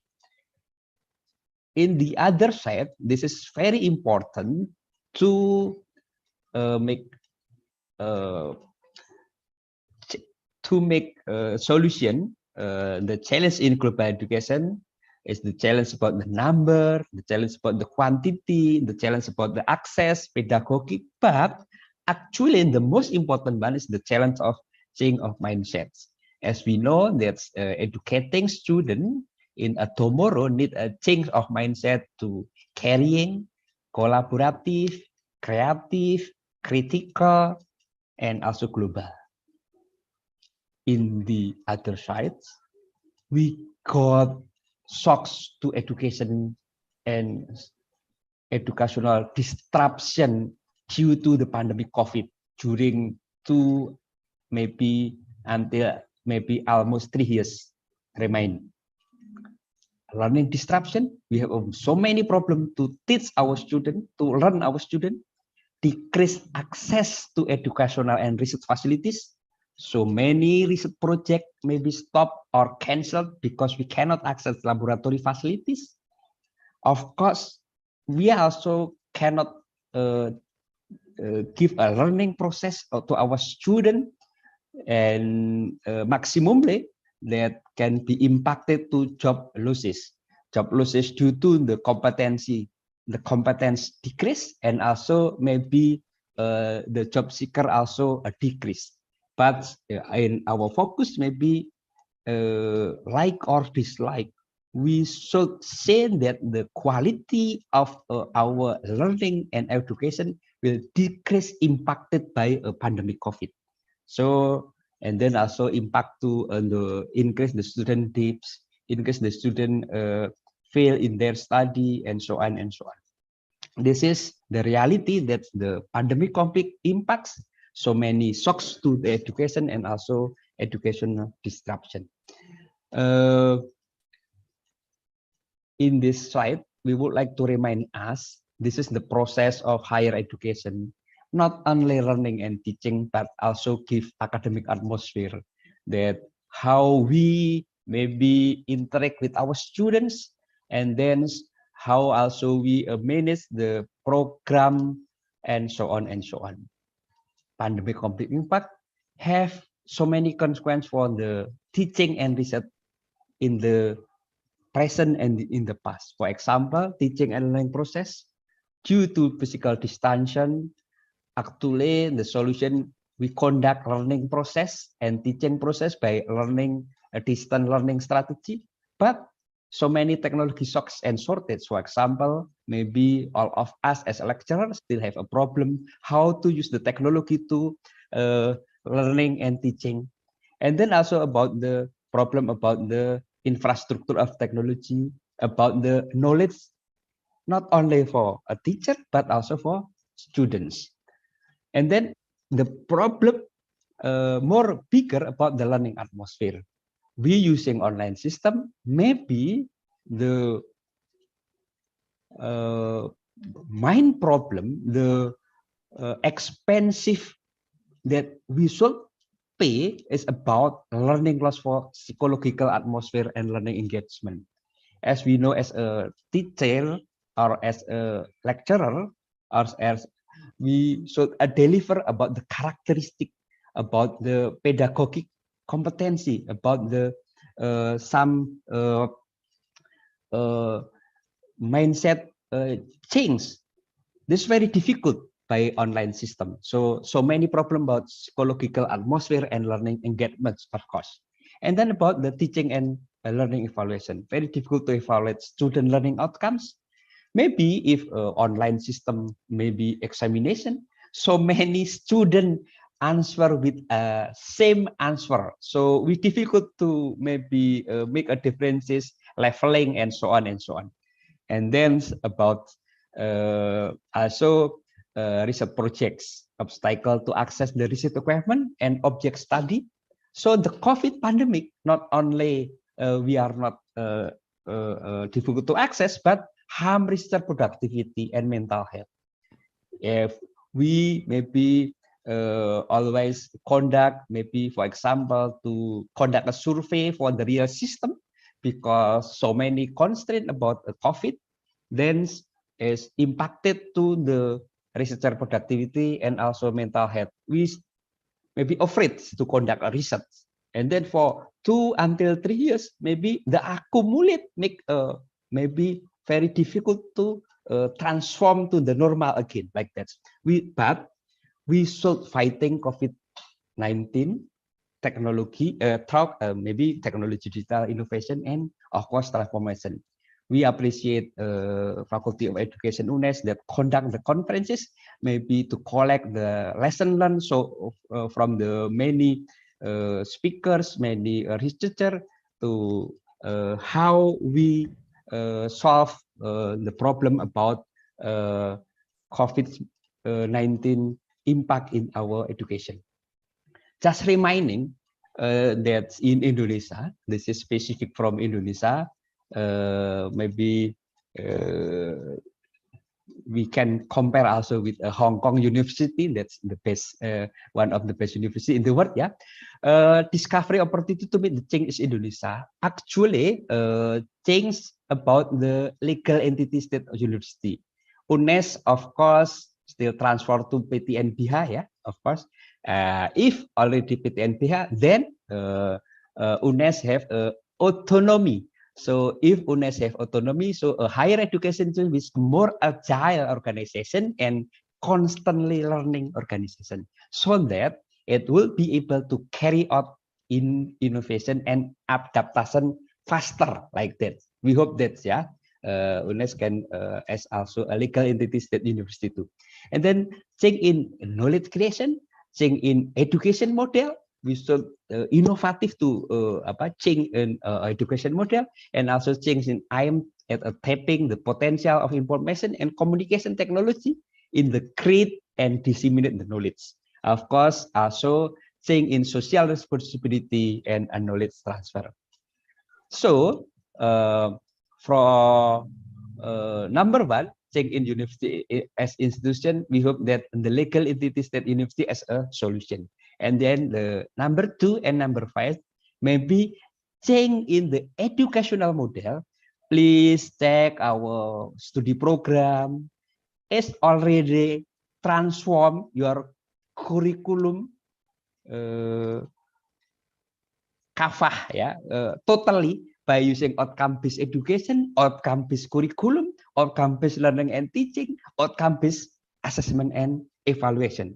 Of course, if you already totally transform to the good quality of curriculum based on outcome-based education, I believe that so many innovation can be resulted to solve the pandemic COVID impact. And then about delivering 6Cs, we should use the approach of HOTS, yeah, higher order thinking skill, yeah, or higher order thinking skill, always to deliver to teach as a student-centered learning by the capability to analysis, evaluate, create. So in higher order thinking skill, then we can deliver 6C maybe smoothly, how to communication, collaboration, critical thinking, computational logic, and compassion. Then the important one is about preparing lecturer capabilities, because the transformation in the university needs executor. Who is executor? Yeah, of course, lecturer. A lecturer, and the mindset of lecturer must transform first at the important thing. As an executor, the lecturer must have capability to move to change the old paradigm to the new paradigm. Before COVID to the, because the lecturer as an executor of maybe transformation.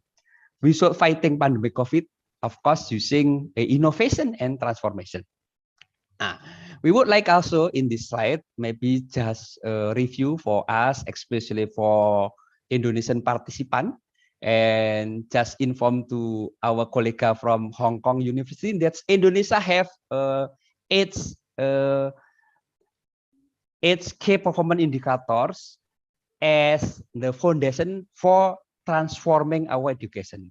Actually, if we using this transformation, of course, some problem about research and education before pandemic and after pandemic, also we can use this strategy to transform like that. For example, change by using 6Ks.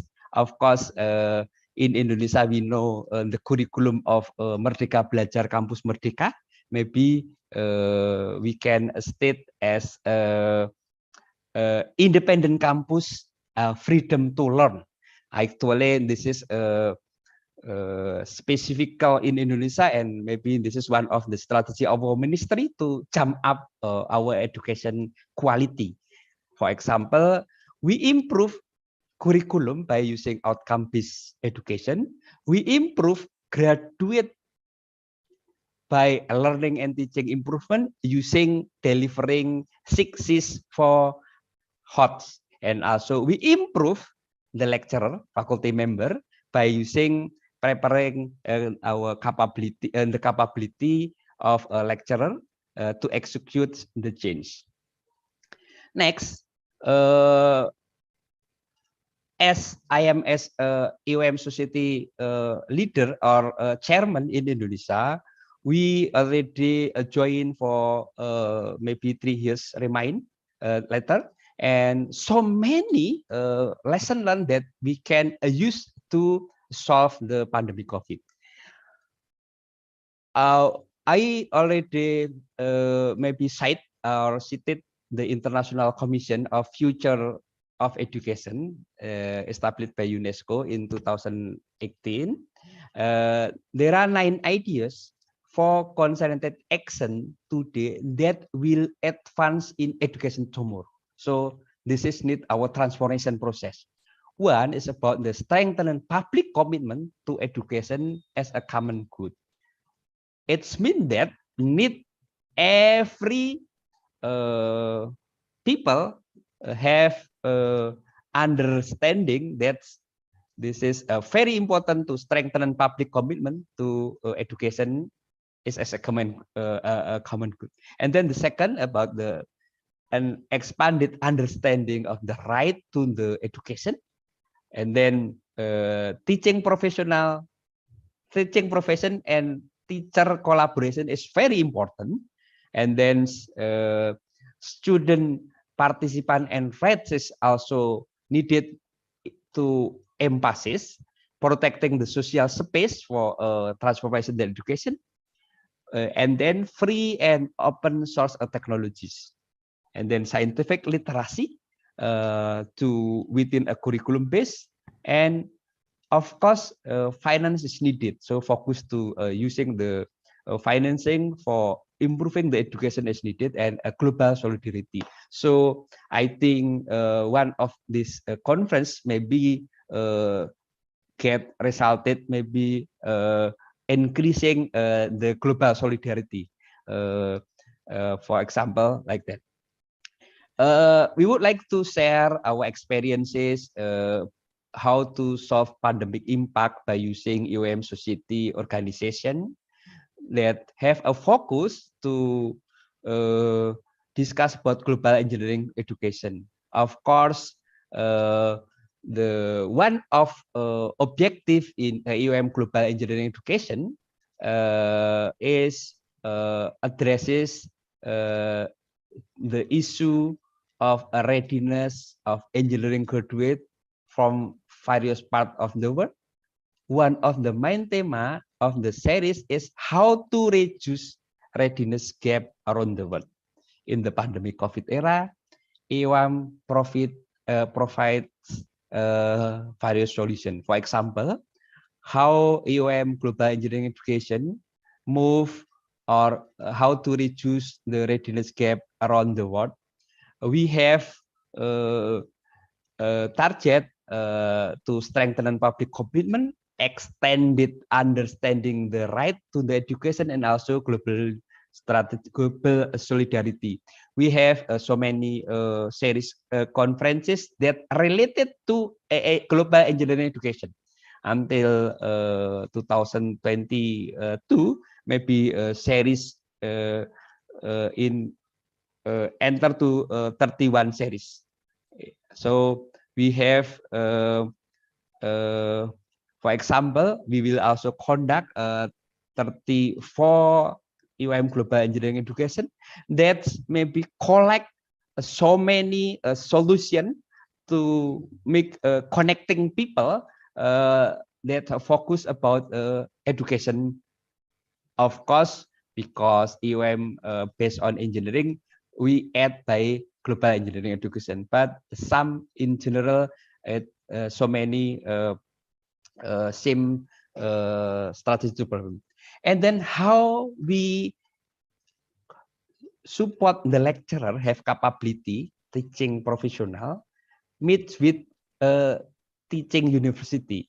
We have AOM industry solution, industry 4.0, make meet lecturer go to for instance industry or maybe the real system in a general, yeah, and then collect the solution in the industry, then so the teacher will be moved, yeah, from or will upgrade their capabilities.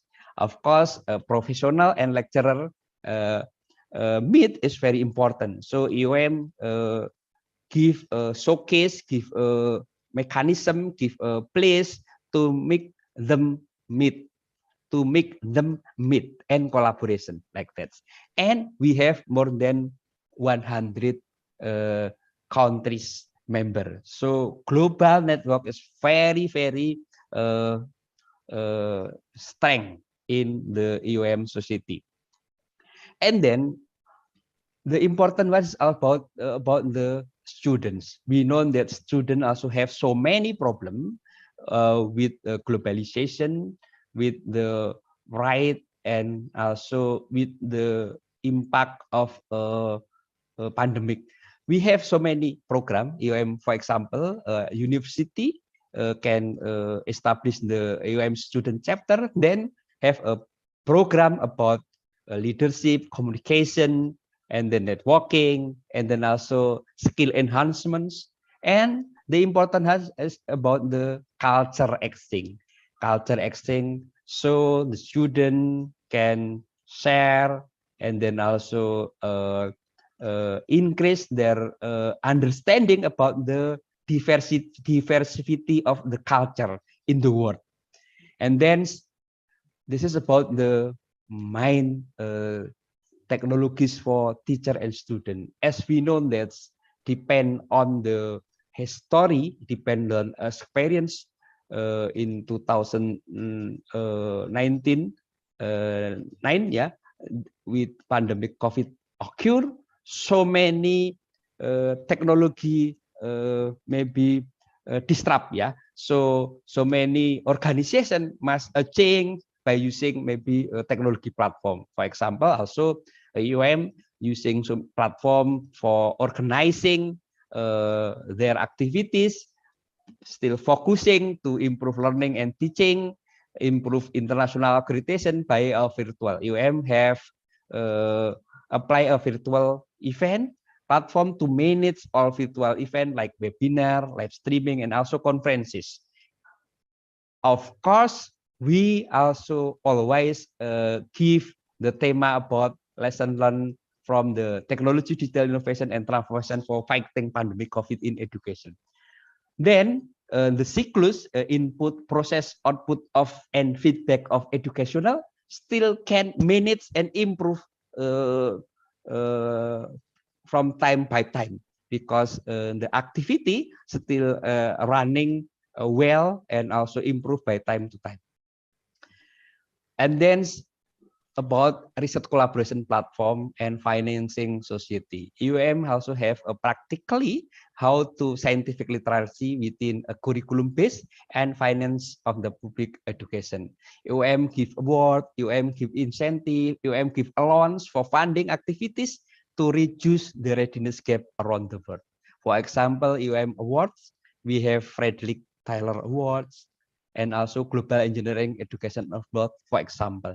And then we also encouraging lecturer to be active and enter a technical group, contribution to the technical group, and be able to develop a roadmap towards higher lecturer career.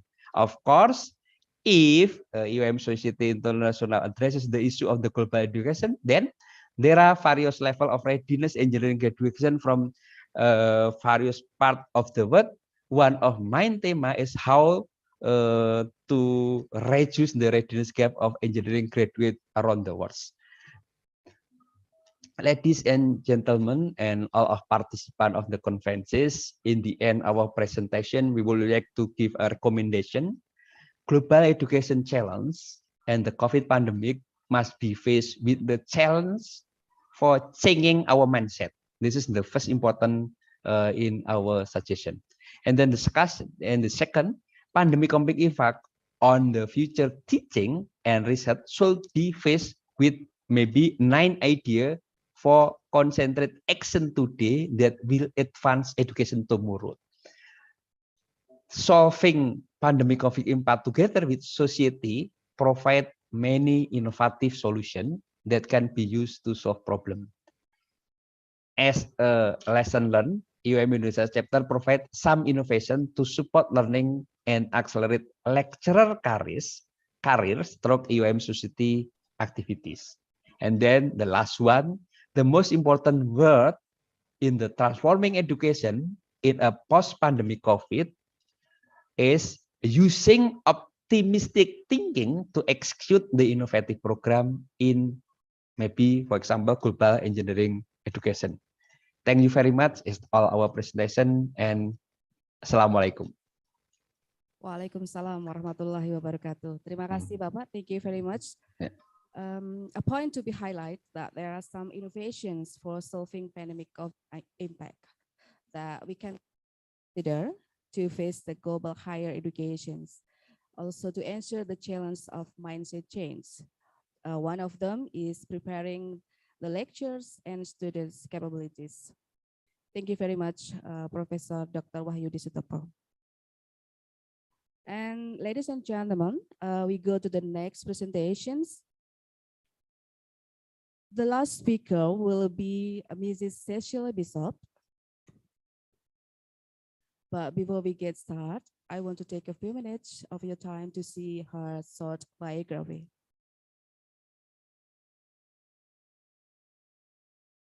courses.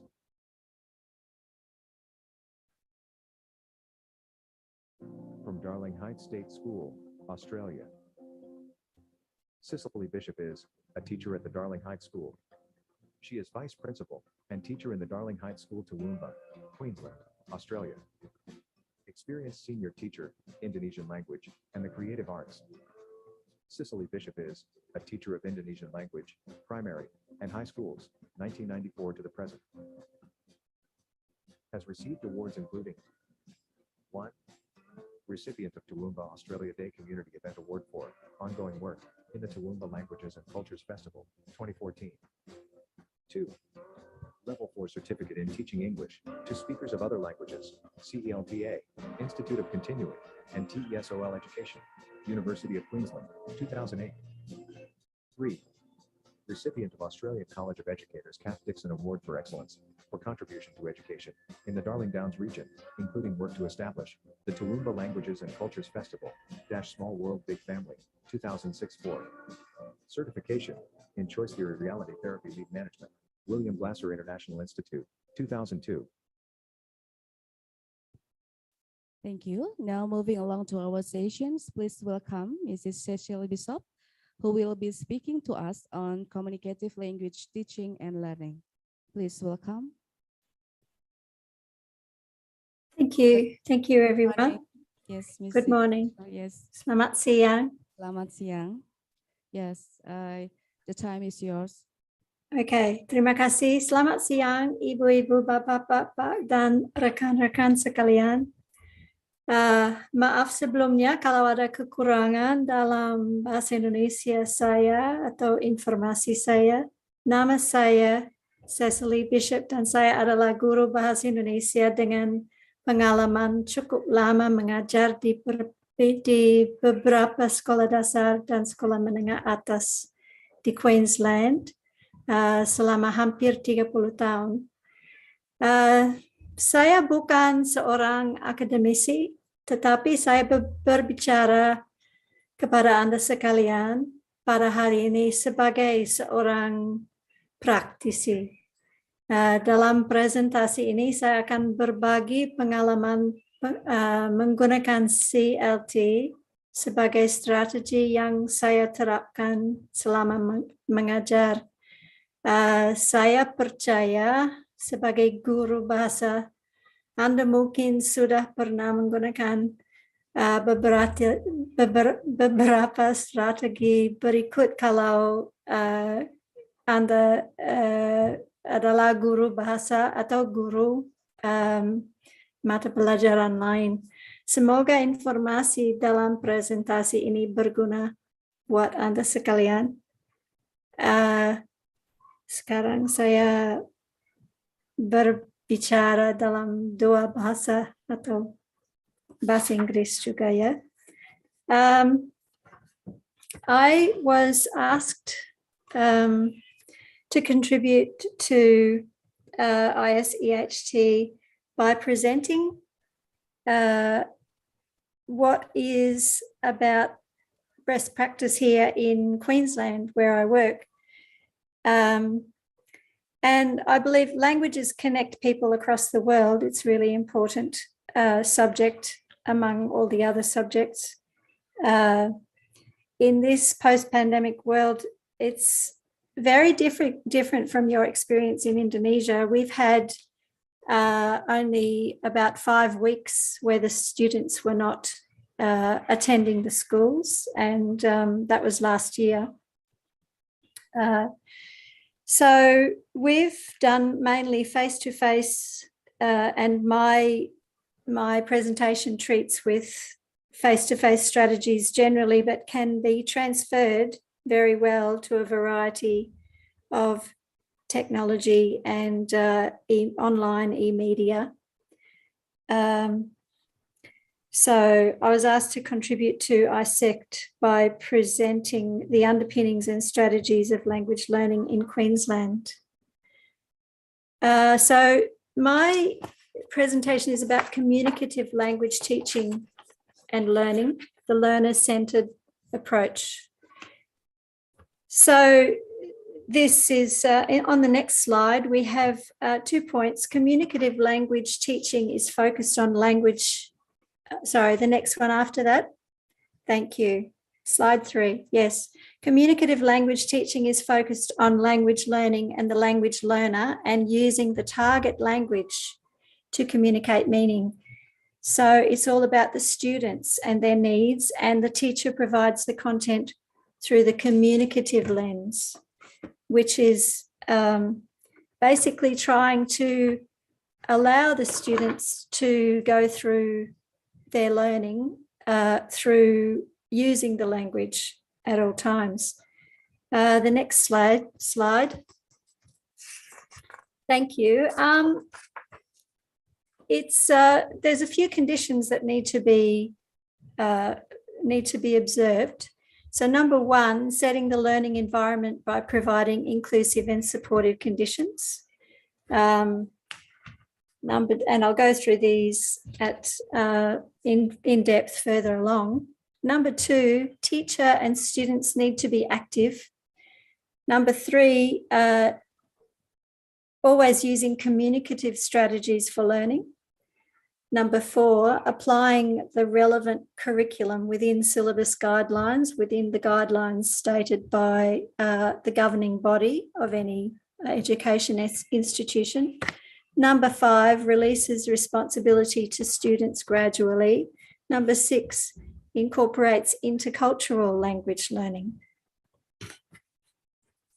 And this can be related to all levels of learning, from taman kanak-kanak sampai universitas, and also to all different subject areas. In the next slide. In order to get the best out of your students, the classroom or the learning area needs to be a safe yet happening place. So in the next slide, we have setting a safe learning environment, providing inclusive and supportive conditions. So in learning, there needs to be a mutual respect between teacher and students, or teacher and learnings. So there needs to be explicit expectations that everyone respects each other, everyone encourages input, respectful listening. And once that happens, risk-taking is, which is really important for learning, risk-taking actually feels more relaxed and able to do that. Students can do that. So also expectation that all students can gain success, that an important thing is that all learners will produce quality work when given suitable conditions. So there needs to be a classroom or a learning environment that is satisfying to all people. So satisfying in terms of your ability to get good at something, to become higher in your skill level, an expectation that it will be a relaxed and happy environment, because when people are more relaxed and happy, the brain synapses work better and quicker. So using more connecting habits by listening, supporting, encouraging, negotiating, respecting, accepting, and trusting, and using less of the disconnecting habits as a teacher by not using blaming or criticizing, complaining, rewarding to control, threatening, punishing, or nagging. So the basic needs that are met in this way are personal power or achievement or skill level, love and belonging, freedom, fun, and survival. So fostering intrinsic motivation, which means the learner wants to, is more enthusiastic and passionate about their learning. Number 2, number 2, active teacher and learner. So in this case, communicative teaching needs to have learning opportunities that are very broad and encompassing lots of different areas. And to do this, the teacher needs to be less of a teacher and more a facilitator, less of a lecturer and more of a facilitator. So teacher provides learning opportunities for authentic, personalised interaction instead of a teacher, as I'm doing now, standing in front of you all and telling you what's what. So in this instance, in this seminar, the opportunity the opportunity is about speaking to you, but in a classroom situation or a learning situation, it's much better if the teacher provides the opportunities and the students work with those opportunities. Then the teacher becomes the facilitator or the person who encourages students to do their job and provides feedback, provides everything they need to do a quality job. So it's activity-based cooperative learning. Learners make meaning through target language. They are mentally and physically active. So this basically, they work together to solve problems, and the teacher provides supports, encourages, troubleshoots, gives clarification, interacts with all learners during a lesson. The teacher encourages students to self-evaluate. So when all of the connecting habits are being used, then there's great trust in the classroom, and informal peer evaluation can work really well. So noticing strengths and weaknesses or against assessment rubrics. And I'll talk more about that later.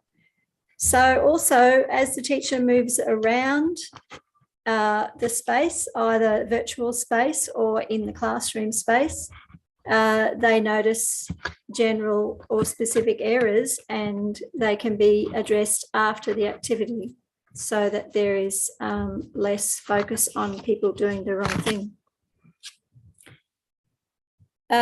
So teaching to retain 90% plus, so the +1 thing of the student peer counselling. So the teacher could say, I heard you saying that really well. I'm going to ask you in the end to tell the others, because we know that when we teach things, we're much more likely to retain that information or those skills.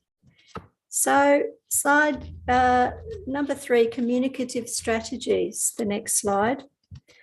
So this is about making meaning. It's really important to make meaning as you communicate your information.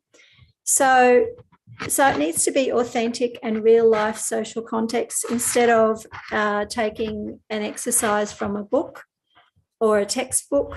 If the textbook is mandated, then it needs to be adjusted to suit the learner. So it's learner-centered. Everything is learner-centered in communicative learning. So the primary goal is the ability to communicate. Everyone's encouraged right from the beginning. The good strategies would be lots of students working together, utilising gestures and body language to make meaning, because if you're going to use a lot of target language, you'll need a lot of support structures, flashcards, images, video, etc. TPR is really important too. Total physical response, which was James Asher, which he was developing, demonstrates the power of to listen and to do. So instead of students answering questions, the student listens and follows an instruction or does it without having that the thoughts behind it. So for instance, comprehensible input in TPR So the teacher must use gesture and do the same as when the teacher gives the command. So for an example, saya suka makan. Saya suka makan es krim. Atau, so for instance, saya suka makan makanan pedas. So the students or the learners are actually repeating and using the actions, and when that happens, many more areas of the brain become involved, and there's much more ability to retain that information. So in the next slide, we have appropriate curriculum.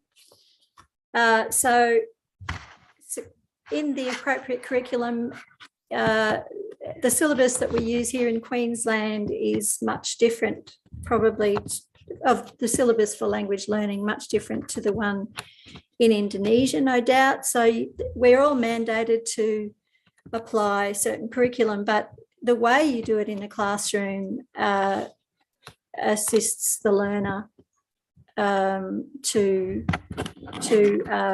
internalize the information and to become more communicative, more able to perform during different situations. So it needs to be very learner-centered. It needs to have most of it known with only a small extra challenge each time, so the student feels very confident and able to take risks. So in the learner-centered way, the students know exactly what they need to be assessed on, and they negotiate through the curriculum or through the lessons using student-led goals. So for instance, if they have they tell themselves in the beginning with the teacher's help what they need to accomplish, and they make a plan. They base it on a skills checklist. I can do this, I can do that. And as I said, if following a textbook, it makes it relevant to students for the students to make their own success criteria, which matches the criteria of the assessment. Catering for all learning styles, levels of thinking, which is another thing which was just mentioned by Professor Wahyudi, is the higher level of thinking skills. So in the Bloom's taxonomy. So the first level, of course, is remembering a fact, and that's quite good. You need that, but to become more creative and more understanding and more communicative, you need to go higher up the levels of Bloom's taxonomy in the sense that you start to be able to use that information in different contexts. Also, multiple intelligences. Some people are more likely to be good at certain things like maths, logic, or art, creative. So it's good to use all of those so that many students become more engaged in your class. Learning tasks, of course, from simple to complex. That's as well, that's the 80% known, 20% challenge issue. And then, as I said before, the clarity of assessment expectations right from the beginning, backward mapping, some people call it, where nothing is a surprise for the students. They know exactly what they need to do to be successful, and they work towards that. The next is gradual release of responsibility. So Archer and Buell were talking about I do, we do, you do. So teacher modeling repetition, whole class choral response, part class, group task, pair task, single student in that order. And also so that the students feel very confident in getting past that and developing their own success. We also need to scaffold. Of course, scaffolding means using materials to assist the comprehension of the students, the ability for the students to understand what's going on and to help them to be successful. So learners feel safe yet challenged. So now I'm moving on to intercultural language learning. That is in the next slide. It's very important in Australian curriculum for intercultural language learning. It's based on the understanding that language features are strongly embedded in the cultural worldview. So moving on to the next slide, please. Thank you. So this underpins and shapes the language. So with every language, there are rules of culture that are imbued through that language. So one example is the rules of addressing different people of different ages or social situations. Australian culture compared with Indonesian culture. In Australia, we show respect in language through giving the honorifics Mr., Mrs., etc. In Indonesia, it's much more complex, as I understand it, that there's a different ways of addressing people in your family who are different ages, even in terms of siblings. So the cultural concept is embedded in the words that are used. In the Australian Curriculum for Languages developed by the Australian Curriculum Assessment and Reporting Authority, that's the one we use and we have used for the last 10 years. It's designed with intercultural language learning orientation to enable students to participate in intercultural experiences, to develop new ways of seeing and being in the world and understanding themselves in the process. So giving more detail about that, language learn is on the next slide. It's about otherness. So recognizing the difference between cultures, and it's really difficult, particularly in a country like Australia, where there is a dominant culture and worldview. And when one is part of that, supposedly white Australia, it's hard to understand, or it was hard to understand for many people, that there is actually a different way of being. And so please, the next, which one? Thank you. So we call that otherness, when we recognise that there's a different way and others have a different way. So in Indonesia, as I understand it, otherness is already embedded in Indonesian cultures. So with the concept of Bhinneka Tunggal Ika, which is, as you know, examples of many Indonesian cultures are seen and heard in the media. So it's a beautiful multicultural and dynamic place where the different cultures are seen on TV, radio, magazines, social media, etc. So Indonesian people already have a strong sense of otherness as a cultural concept.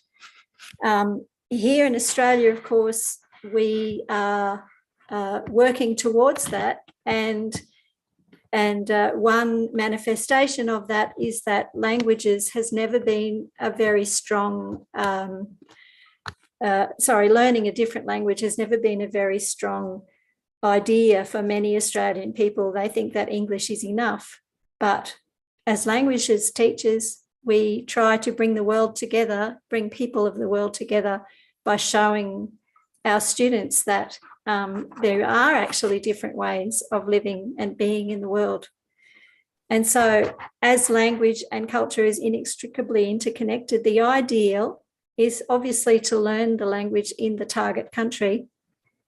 But we language teachers often don't have that luxury. Best practice is to provide learning materials and experiences that are real life, authentic and immediate, especially personal interaction with people of the target language.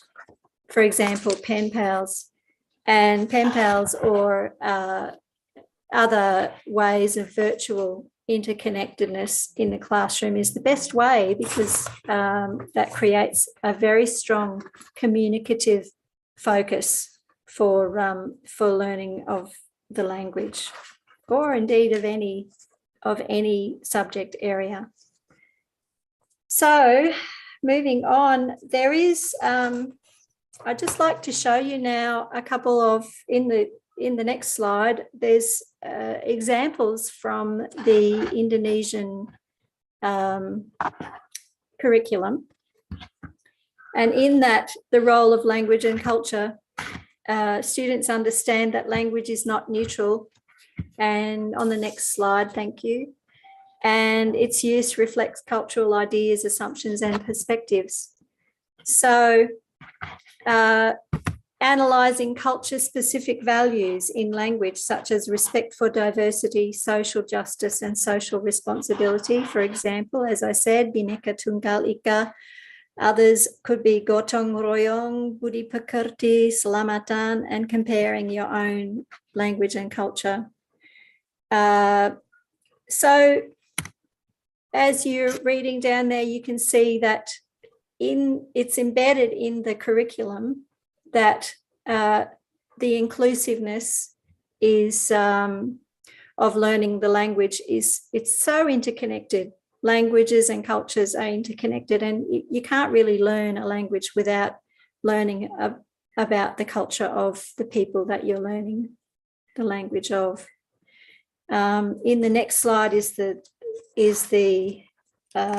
last piece of that excerpt, and it shows this is actually from the section of the grade 7 and 8, we call it the band level. So in 2 years, they need to be able to understand this particular information for grade 7 and 8, and that they examine cultural representation, and they recognise languages and practices are interconnected, and they investigate and use language associated with significant cultural practice events such as celebrations, Selamat Hari Raya, for instance. So all of that is from our curriculum materials. So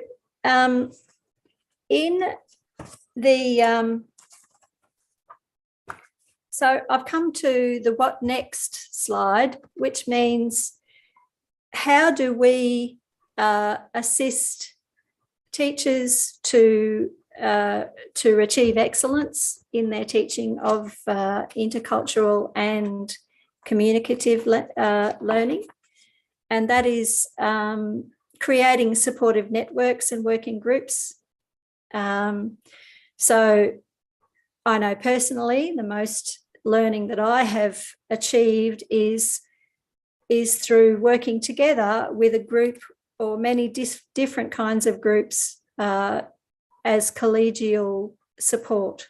So with your colleagues, so professional standards, and continuing to look at our own practice through the eyes of others, and to always aim for a stronger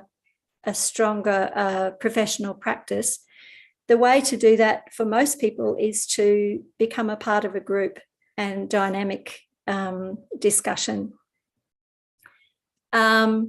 So universities around here, and probably most likely in UNES as well, supporting working groups and seminars, and this wonderful opportunity that you've given me today to be a part of your seminar. Financial support is really important to give continuous professional development, CPD, in order to integrate communicative approaches to university teaching of languages. I know in Australia, we're having trouble at the moment, and it's partly political in the sense that funding for languages teaching has been reduced. We're hoping that it will be increased after this. We've just had an election on the weekend, which was a very big change for Australia. But so hopefully the funding will be increased in many different areas for all aspects of education. And also, what next for educators? A focus on appropriate devices and programs and equipment, research into using it innovatively. And I've heard a lot from our wonderful speakers already this morning about how to do this in your own chosen field. And the most important thing is sharing your passion, finding people who share your passion and working really hard. As I know all of you educators who are involved in this seminar today are working extra hard, and your presence in this seminar today shows your passion, and I applaud you for that. And I thank you for the opportunity to present today. And I know that I'm speaking in English, and I'm sorry if I can't reiterate all of that in Indonesian, but I'm very happy to field your questions or comments about anything. The organisers would be, I'd be very happy for the organisers to make available my email address if you wish to ask me questions later. I believe there may be some time for questions now. If not, I'm very happy to listen to your questions and comments at a later opportunity. Thank you so much for this opportunity to speak today. Thank you, Mrs. Cecil Bissoff. Ladies and gentlemen, let's give a big round of applause for Mrs. Cecil Bissoff. Thank you. Yeah, now we have lesson learned here from Mrs. Cecil Best Practice. She have already shared about her great experience as teachers of using communicative language teaching and learning, or CLT. Here, the teacher provided teaching to meet the student needs through the communications lens. One of the important one is about intercultural language learning orientations, which is designed to enable students to participate in intercultural experience. That's great. Thank you very much. Thank you.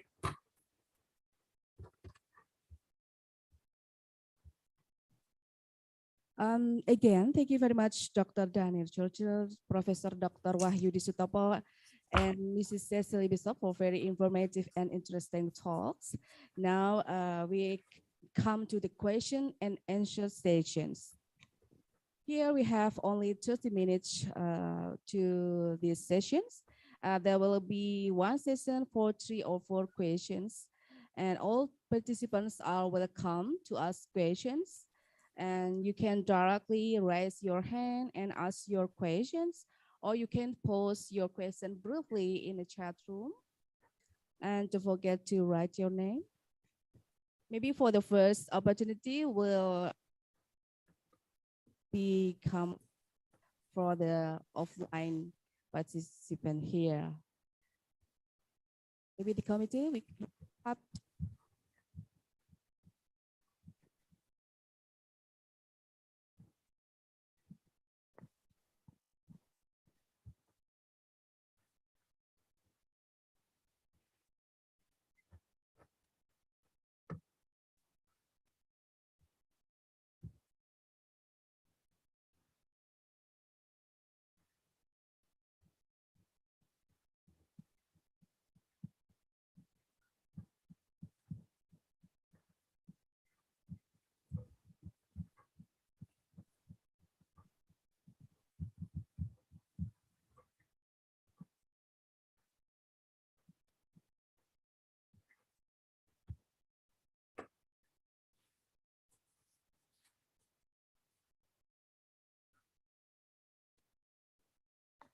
Tes. Assalamualaikum warahmatullahi wabarakatuh. Good afternoon, ladies and gentlemen. I'm from Rilena. I'm from Universitas Negeri Padang. So my question is for the second speaker. What is the difference between phenomenon-based learning and transdisciplinary studies? Thank you. Thank you.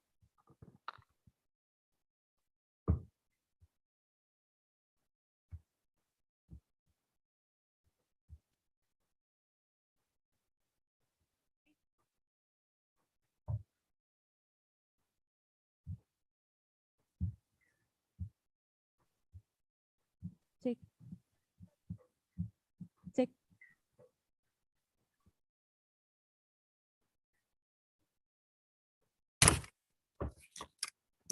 Okay, the difference between phenomenon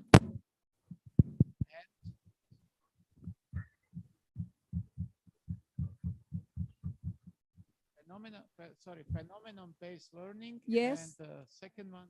And second one is transdisciplinary studies that you explained before. Well, transdisciplinary study is not a pedagogical framework itself. We need to understand what kind of pedagogies would support transdisciplinarity, and perhaps one of those learning-centered pedagogies can be pedagogies based on an inquiry or phenomenon-based learning. So it's we can apply different approaches to learning-centered activities, which then would be based on the transdisciplinarity, because transdisciplinarity is a goal that we want to achieve rather than framework for achieving.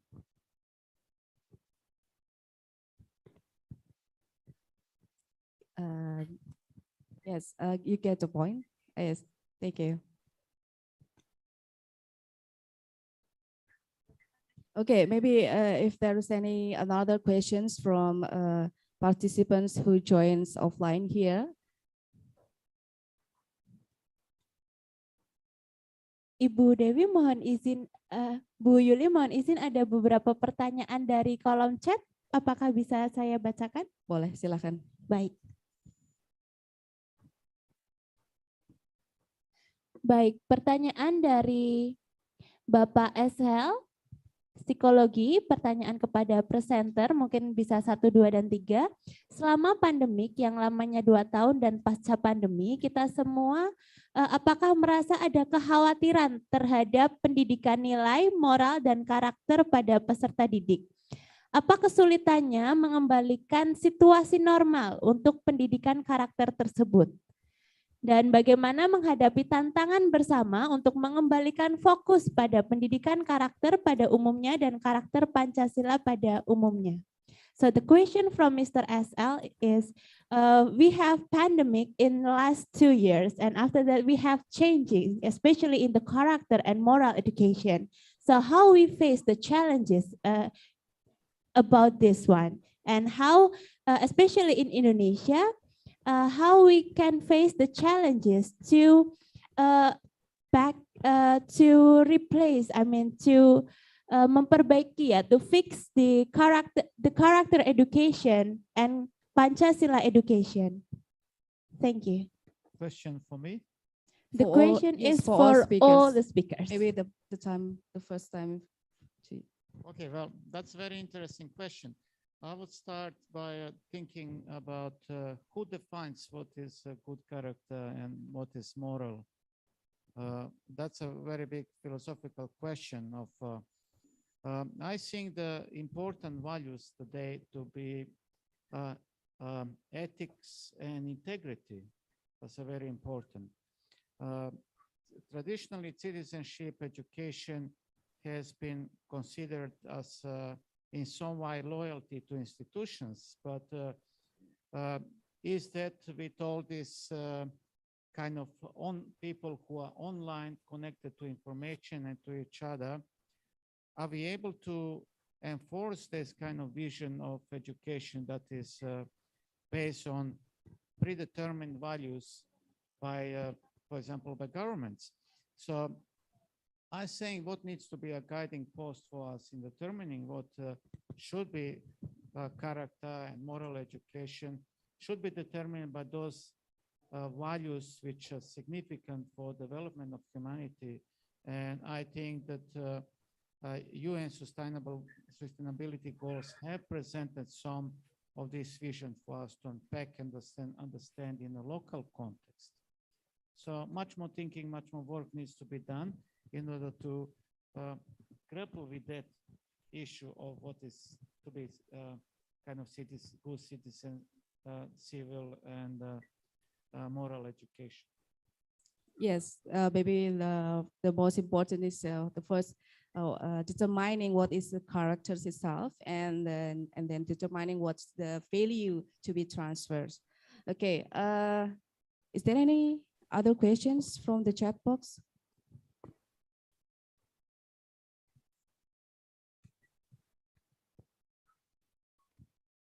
Or maybe the other speakers who want to respond the questions about moral education or character educations, maybe for from the Professor Wahyudi Sutopo, please. Okay, thank you very much. Of course, that's I mentioned that's the problem if not totally online system about learning loss for psychological atmosphere and learning engagements. This is the real problem. So we also know about the from the taxonomy of education objective point of view about affective domain, the higher level about characterization of value like that. Yeah, of course, one of problem maybe if we are not have academic atmosphere, so the loss of how to maybe develop their affective domain, for example, characteristic of value, motivates disposition, perception, value, and or opinion, commitment, lifelong learning, and maybe it's very difficult, yeah, we to deliver to our students. But don't worry, in Indonesia, for example, accreditation body will maybe push to change, to transform that minimum hybrid, because we will evaluate how program study teach the student, how to deliver the practice, how to develop the academic atmosphere, how to deliver their objective learning about soft skill like that. The accreditation body, for example, like accreditation body for independent accreditation body will visit offline of that. So some rector universities already instruct to change to offline teaching. Of course, still consider the benefit point that we get from during pandemic. Yeah, in our stressing is it's very difficult to maybe teach about attitudes. For example, also the practical, yeah. If still in maybe from junior high school to university, if this is about maybe master or PhD student, maybe the problem not as complex as if undergraduate student. This is our opinion. Yes, from question of Professor, right? This is the issue that the quality decrease because we have a limitation to deliver if only using online, especially about attitudes and a skill. Thank you very much. Thank you very much, Professor Dr. Wahyudi. We have to consider about hybrid learning. And we have also considered about the accreditations indicators in education's practice. One of them is about the value, how to teach character to our students. Thank you very much. And the last from Mrs. Cecil Bishop, if you have any response to the previous questions, please welcome. Thank you. I think the point of convergence in Australian schools about values education is focused very broadly on intercultural and respect of each other and an appreciation of difference in all its forms. And we have something called an inclusive education where the learners have many different, some might call it disabilities or many different ways of thinking. However, the children or the students are expected to show a very strong respect for everything and for all different ways of living and abilities and disabilities. And so this gives it the depth of moral issues through that lens, in the sense that we can all listen to each other and make a big effort to understand the difference and to live our lives or to help the students to understand that to live our lives through this plurality in our society is what is going to make really great advances in our society. Thank you, Mrs. Cecily Bishop. A point to consider, we can teach a value to our students by giving opportunity to learn each other, to hear each other. Ladies and gentlemen, if there are any questions, I think we have one more questions. Okay, maybe time is up. Okay, thank you very much. I have to close the first panel sessions. And now we have to come to the end of the presentations. I would like to say thanks again for Dr. Daniel Churchill, Professor Dr. Wahyudi Sutopo, and Mrs. Cecily Bishop, and to audience for your active participations. On behalf of ISEHT 2022, we would like to thank you for joining us today. Hopefully all the presentations will be beneficial for everybody, and enjoy the rest of ISEHT 2020 conference. Thank you. Thank you. Assalamualaikum warahmatullahi wabarakatuh. Waalaikumsalam warahmatullahi wabarakatuh. Thank you very much to Dr. Yuli and Dr. Churchill and all the speakers that already give inspirative speakers that already give comprehensive explanation in transforming education of post-pandemic. And before we end the first session, in behalf of the committee, we have certificate for appreciation, especially for all speakers. And for the symbolic, may we please Dr.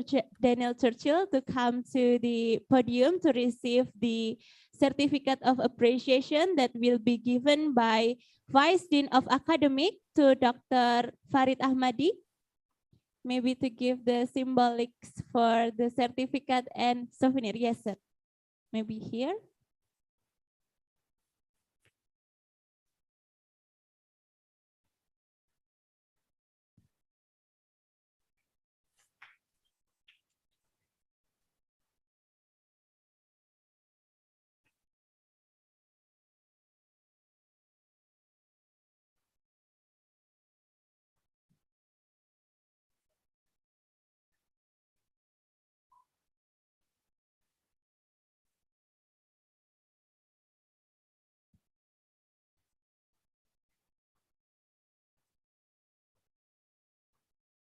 Okay, thank you very much, Dr. Churchill. And we also have for Miss Cecily and Prof. Sutopo.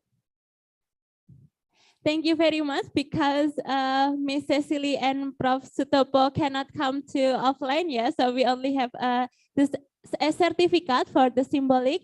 We really hope that maybe next year in the 4th seminar we can you can come and join to Universitas Negeri Semarang ya.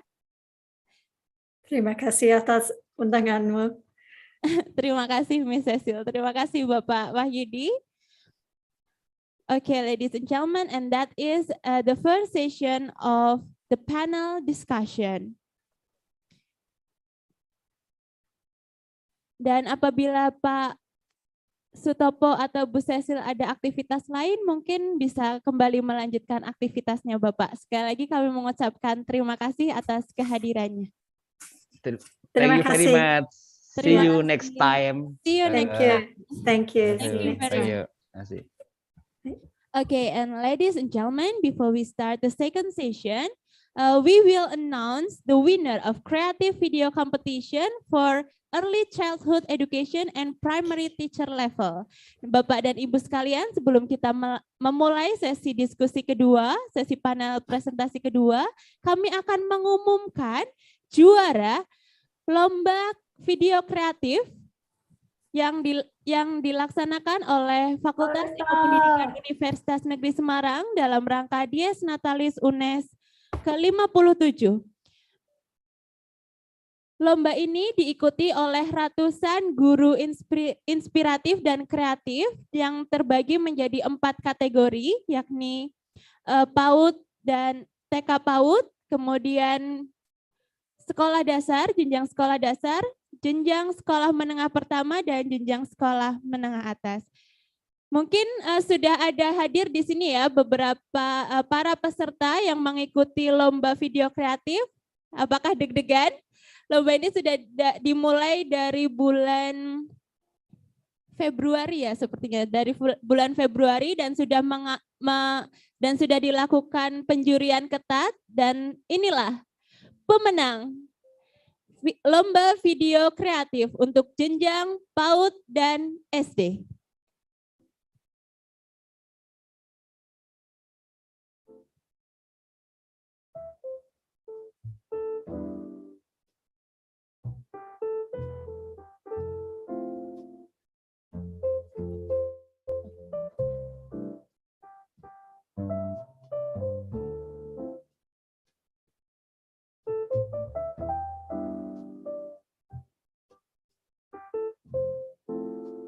Baik, ini berikut adalah pemenang dari lomba guru kreatif untuk jenjang PAUD, Ibu Dwi Novianti SPD, Ibu Anistadia, dan Ibu Sri Handayani dari TK Mu'alamat.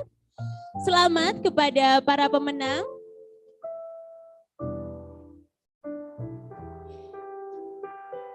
Pemenang ternyata berasal dari berbagai macam daerah ya. Dan untuk pemenang lomba guru kreatif jenjang SD MI Sederajat ada Atriana Holifa SPD dari SD Islam Tunas Harapan.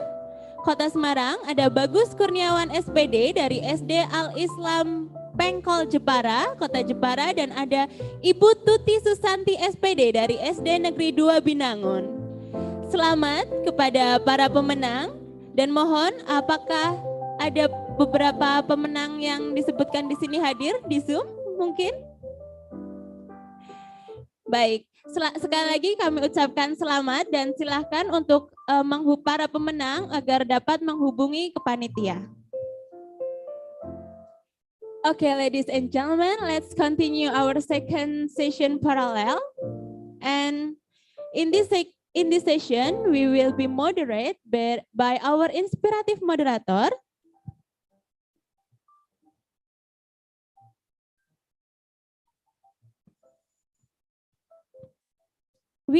for the second session, we will be moderated by Mrs. Siti Nuzulia MSc PhD. But before that, please allow me to present the curriculum vitae of Mrs. Siti Nuzulia MSc PhD.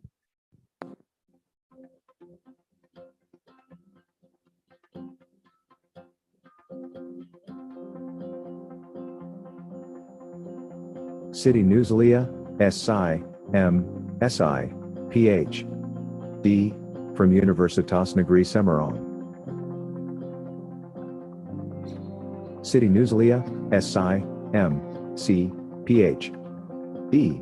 She was born in Semarang, November 20, 1977, is a lecturer majoring in psychology FIP Indonesia, Universitas Negeri Semarang, NIDN, 0020117705, Google Scholar ID, 3WP0VYAAAAJNHL. Sinta ID, 5984335, Scopus ID, 571893866694. City Nusalia, SI, M, C, PH. D.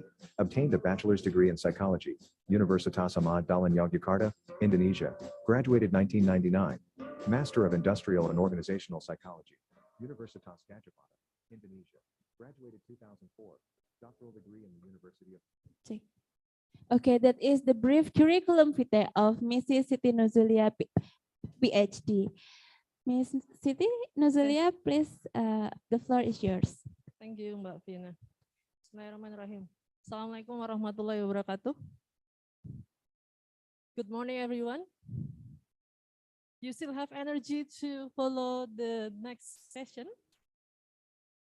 Yeah, I do hope you have still energy to continue our discussion, because we have two incredible speakers today with me. So I'm super excited to have you here. Are you excited too? Okay.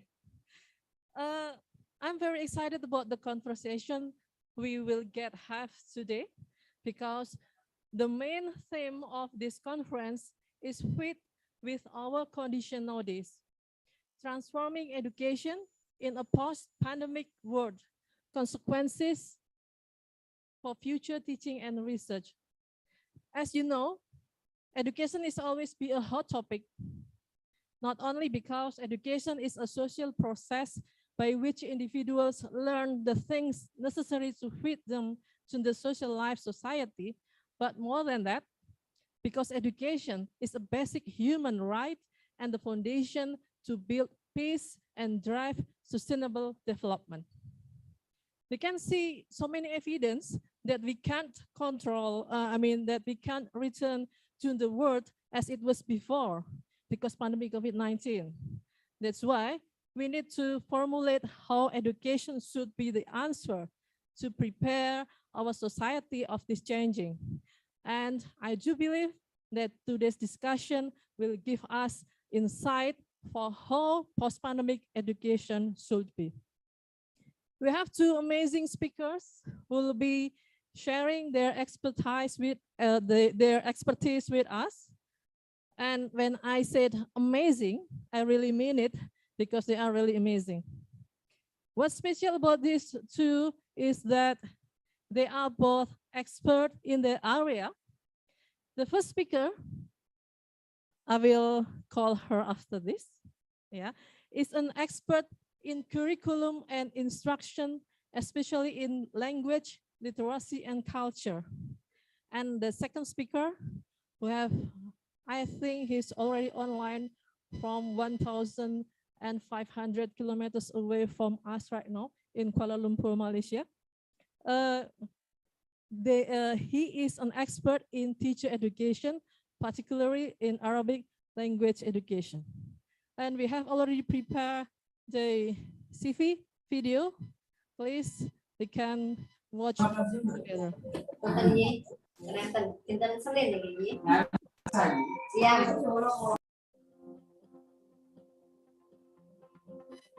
Petra Christy Muliani, SPD, MED, PhD.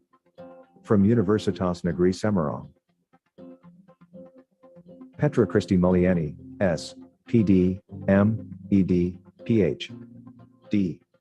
She was born in Salatiga, June 10, 1984, is a lecturer majoring in elementary school teacher, FIP, Universitas Negeri Semarang, NIDN, 0610068401, Google Scholar ID, BO0IELGAAAJ, Sinta ID, 6000149.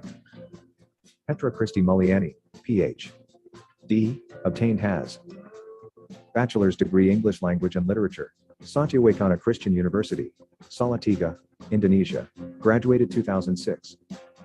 Master of Education in Curriculum and Instruction, Elementary School Reading Specialist, University of Arkansas, Fayetteville, Arkansas, USA, graduated 2011. Ph.D. in Curriculum and Instruction, Language, Literacies, and Culture, Southern Illinois University, Carbondale, Illinois, USA, graduated 2021. Career highlights. 1. Associate Professor at Universitas Negeri Semarang, Indonesia. 2. Research Assistant at Southern Illinois University, Carbondale, Illinois, USA. 3. Teaching Assistant at Southern Illinois University, Carbondale, Illinois, USA. 4. Lecturer at Satya Wacana Christian University, Indonesia. 5. Lecturer at Academy Kebidanan Bhakti Nusantara, Indonesia. 6.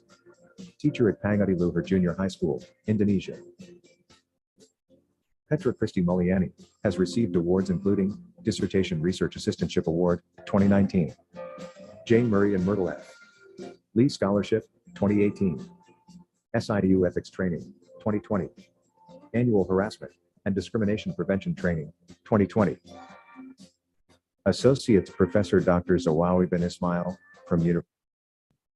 Okay, ladies and gentlemen, please give applause to Dr. Petra Christy Mulyani.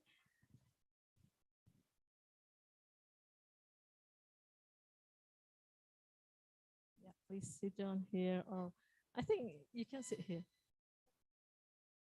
Okay, nice to meet you. Yeah, yeah. Okay. She is my sister. Yeah. So she has blessed by a new baby. Is it? Is it okay? Yeah, 2 babies. Yeah. Okay. Today Bu Petra gonna share an interesting topic. Yeah. With us about aligning curriculum and instruction. Is it correct? With the distinct needs of education in a post-pandemic world. Okay, Bu Petra, you have 20 minutes for your presentation. Okay, thank you. The floor is yours. Is this the pointer? All right. So actually, I will have only 10 minutes according to the committee. So, okay, I'll speak as fast as I could. All right. So, Assalamualaikum warahmatullahi wabarakatuh. Bu Petra, I think you can Sorry? open your mask. Oh, may I? Yeah. Thank you. All right. Salam sejahtera bagi kita semua. Shalom, Om Swastiastu, Namo Buddhaya, dan salam kebajikan. So good morning, almost afternoon, definitely late afternoon. Very good morning indeed for all of us. Today it's an honor for me to have the opportunity to exchange ideas with all of you today. So I would like to thank the Faculty of Education, Universitas Negeri Semarang, for giving me this honor. Thank you Bapak Rektor Prof. Fatur, Dean Bapak Dr. Edi, Vice Dean Bapak Farid, PhD, Ibu Dr. Sinta, Bapak Dr. Edi, and thank you the committee chair, Pak Novi, and all the amazing committee members. Thank you very much. So Bulia, this opportunity is actually like a present to me because I have been part of this university for a decade this year. So 10 years have passed. So this opportunity is like a decade anniversary gift to me. So I'm humbled. Thank you. So today I would like to propose a discussion on aligning curriculum and instruction with the distinct needs of education in a post-pandemic world. So in this opportunity, instead of merely presenting the publicly circulated discussions. Survey from RS 171 sister from that online facilities we are. Okay, should I? All right. Okay. So yeah, again, so instead of presenting the publicly circulated discussions on the pandemic-related issues in education, I will present my research to analyze and contextualize post-pandemic related issues in education, and of course, hopefully to inspire your move in transforming education accordingly to the needs of your students. So my first research was on curriculum alignment that I did during the pandemic for more than 2 years. My second research was on the pandemic related issues on education across countries and across roles in education. So I did the second research particularly for this seminar. So I will integrate the findings on both of my research throughout my presentation. So in this conference session, I'd like to propose a consideration to align curriculum and instruction with the distinct needs of education in a post-pandemic world with alignment. And what is alignment? So in my alignment research, I quoted many works of Dr. David Squires. He is a dedicated expert in alignment research that after he was retired, his daughter, Dr. Alison Squires, a very beautiful woman, very smart, very dedicated, she continued her father's mission, managing an institution that conducts alignment research. So I talked to her once. She's amazing if you want to talk to her one day talking about alignment. Anyway, according to Dr. David Squires, alignment is a state in which two categories match or agree with each other. Of course, alignment process involves comparisons, right? So what educational components are possible to align? Many. Alignment research could involve components like curriculum, instruction, textbooks, frameworks, and then standards, assessments, and many more. So I propose alignment between curriculum and instruction with the different needs of education in a post-pandemic world. But why alignment? Okay, so if you had the opportunity to read the works of curriculum alignment experts like Bloom and then Freeman, Goodman, English, Mitchell, Price-Bro, and then Webb, of course, the very famous Webb, Kindle, Marzano, then we will understand that the alignment research has predicted student performance. That's how important it is, because alignment research has predicted student performance. So the alignment results provide information for education leaders to strategize, plan, and then implement programs to support students' need in acquiring knowledge and skills. So thus aligning curriculum and instruction to the real and differentiated needs of diverse stakeholders will be significant in contributing to transforming the diverse education itself, right? So because the alignment makes us understand whether the students have or will have what it takes to succeed in the post-pandemic circumstances, now we gotta talk about distinct needs of education. Well, I prefer the word distinct to emphasize the importance of understanding the differences. So why do we need to consider the distinct needs of education then? Well, different stakeholders of students, parents, teachers, and then higher education institutions like us will have different needs based on their backgrounds and environments before, during, and after the pandemic. So think of one example on differentiated education by Carol Ann Tomlinson. Maybe you're familiar with her. So she's an expert and leader on differentiating learning. Differentiated learning describes that differentiated instruction should be given to students with different abilities. Yeah. So teachers can actually differentiate the content, the process, and or products of students and for students. That's why higher education will need to prepare the teacher candidates who are ready to do the differentiation. When teachers differentiate, they do so in response to a student's readiness, interest, and or learning profile. On the other hand, of course, parents will need to be a good supporter. Why? Because they are the supporter of their children's success, right? So as they have different conditions before, during, and after the pandemic, we need differentiated education now than ever with the pandemic situation. Okay, so thinking of the theme of the conference, transforming education in a post-pandemic world, then we will think on the process of transformation that is, of course, achievable, but not at all that simple, right? Why?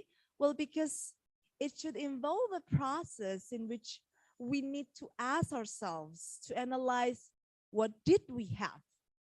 And then did it prepare us to confront the pandemic? What do we currently have? And does it align to the current needs in our distinct condition? And how do we differ from the others?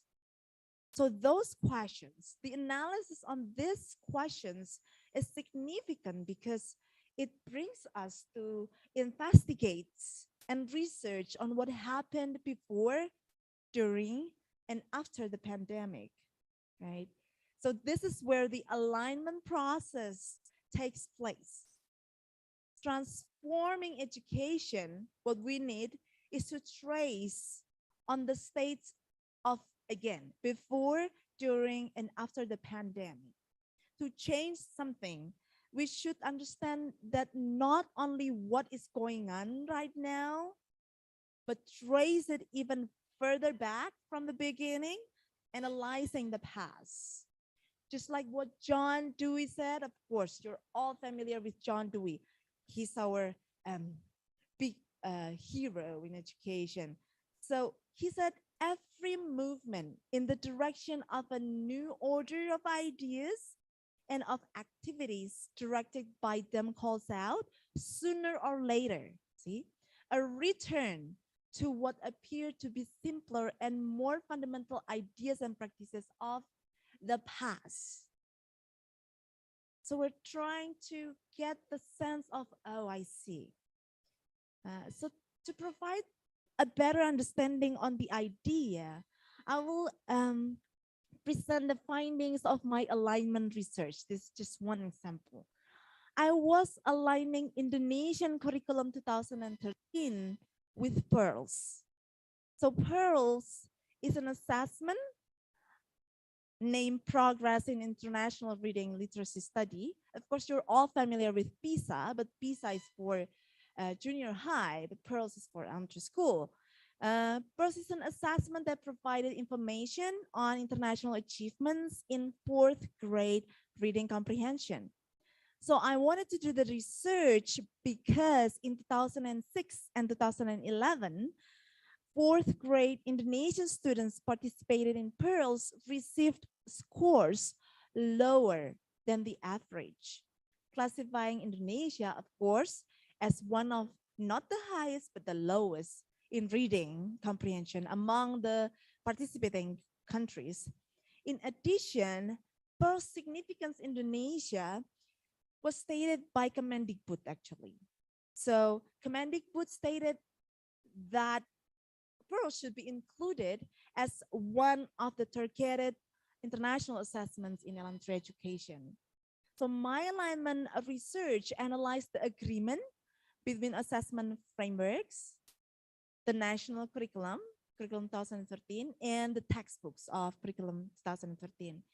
And the alignment categories were derived from the PEARLS 2021 frameworks, the 4th grade curriculum 13 Indonesian language standards, and the curriculum 13 textbooks.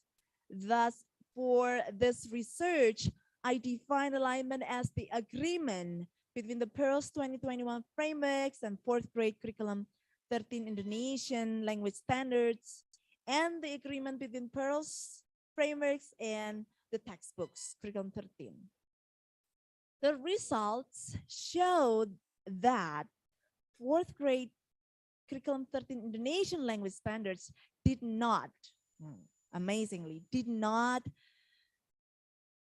align to one Pearl's 2021 framework. And which one was that? Evaluating and critiquing the content and textual elements.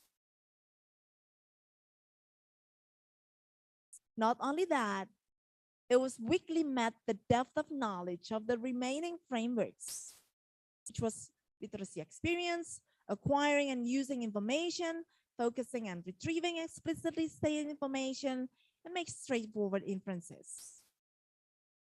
So you can imagine, we're having this curriculum not aligned to the framework of Pearls versus we're facing the problems with the pandemic when students need to deal with all of the literacy skills they could have and should have.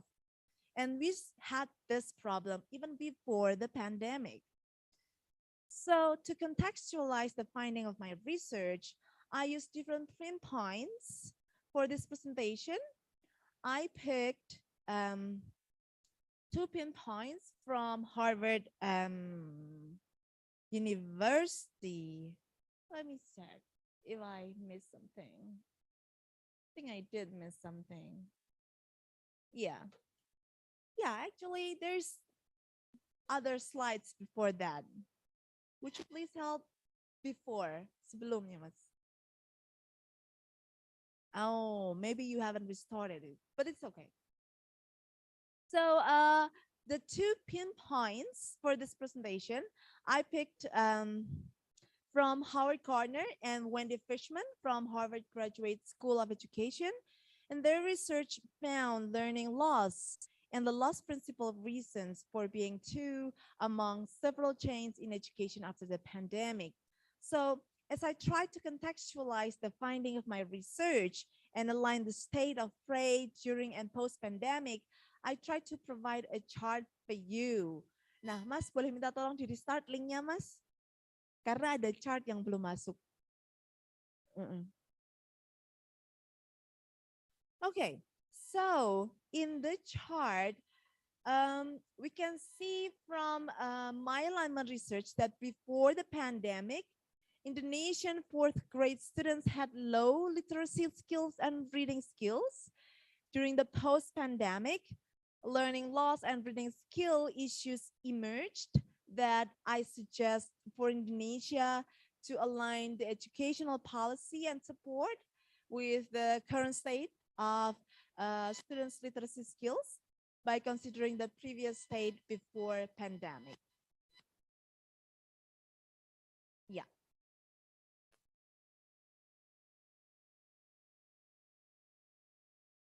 All right. Well, it's okay.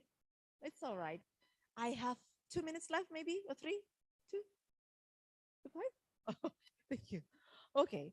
So while many researchers are focusing on what, you are integrating the why factors, revealing what happened during the pandemic and what happened after the pandemic is very important, of course. And it provides the current situations on the ongoing state and ever-changing trends. However, we should understand that the why is no less important, right, than the what. By investigating the why factor, we could go even further back to the time before the pandemic. So in my second research, I conducted, especially for this seminar, interviews across 4 countries: United States of America, Nicaragua, the United Kingdom, and Indonesia, and also across 4 islands: Sumatra, Sulawesi, Ambon, and Java. So the interviews were coded and analyzed. 4 themes emerged: technology, skill and support, policy, literacy skills, curriculum and instruction.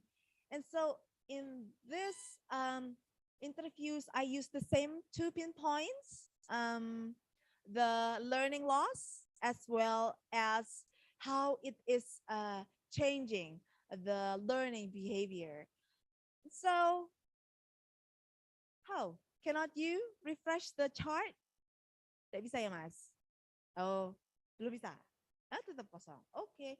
So, in the chart that I made but not displayed, we can see that Nicaragua, Aceh, and Ambon, before the pandemic, they had problems of low technology support and low skills in technology, as well as no policy on technology support. In post-pandemic issues emerged. What happened? Learning loss, lack of technology, low skills in technology. So then I suggest for Nicaragua, Aceh, Ambon, post-pandemic needs, aligning the educational policy and support with the current state of students' technology skills by considering the previous state before the pandemic will be the alignment process that could have been done. Then the next one, UK, USA, before pandemic. High technology support was available. High skills in technology was there, so no problem. But the post-pandemic issues emerged when learning loss happened, just because of the skills of learning of the students. It is the mentality. So UK, USA, post-pandemic needs aligning the educational policy, in my opinion, and support the current state of students' learning skills after the pandemic. So, in conclusion, allow me to create a model of aligning curriculum and instruction with the distinct needs of education in the post-pandemic world. So to make sure that the alignment process is coherent, we need to research the pre-pandemic state of education during the pandemic, post-pandemic state of education, and of course, the distinct and current need of for education. Then we could provide a better preparation and prediction for educational transformation, of course. Now that we have discussed different post-pandemic cases with distinct settings, backgrounds, professions, and roles, we understand that transforming education is a comprehensive process for all of us to involve, right? All of us involve and should involve in the transformation because our students are the future of the world, our future, right? So thus, I hope that my proposal today for us to align the curriculum and instruction with the distinct needs of education in a post-pandemic world, inspire, not teach, because you are the teachers, but inspire the transformation of education. So because you are the leader of your own and your specific needs. As John Dewey stated, the intellectual anticipation, the idea of consequences must blend with desire and impulse to acquire moving force. It then gives direction to what otherwise is blind, while desire gives ideas impetus and momentum. An idea then becomes a plan in and for an activity to be carried out. With that, I will leave it to you to start the transformation by aligning curriculum and instruction with the needs that stands right in front of you. Thank you. Thank you very much, Bu Petra. Please give big applause to our speaker. Yeah. Please sit down in the middle. Yeah. Okay.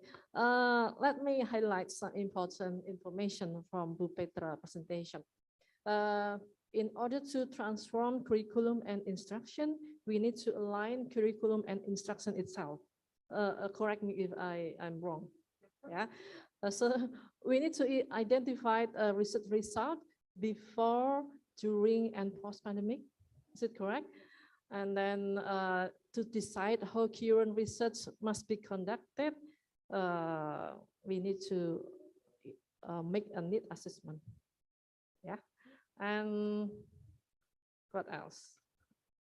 Yeah, so the transformational of education, we need it very need right now because the world is changed dramatically after pandemic COVID-19. Yeah, give big applause to Miss Petra once again. And I will jump into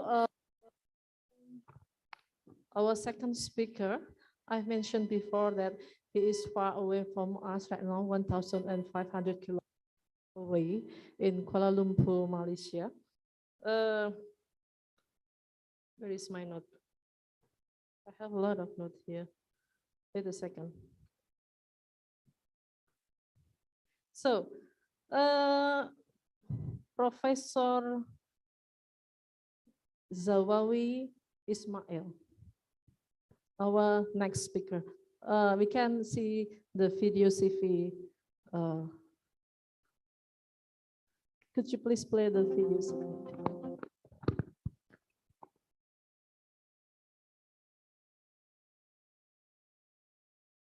Yeah, Malaysia.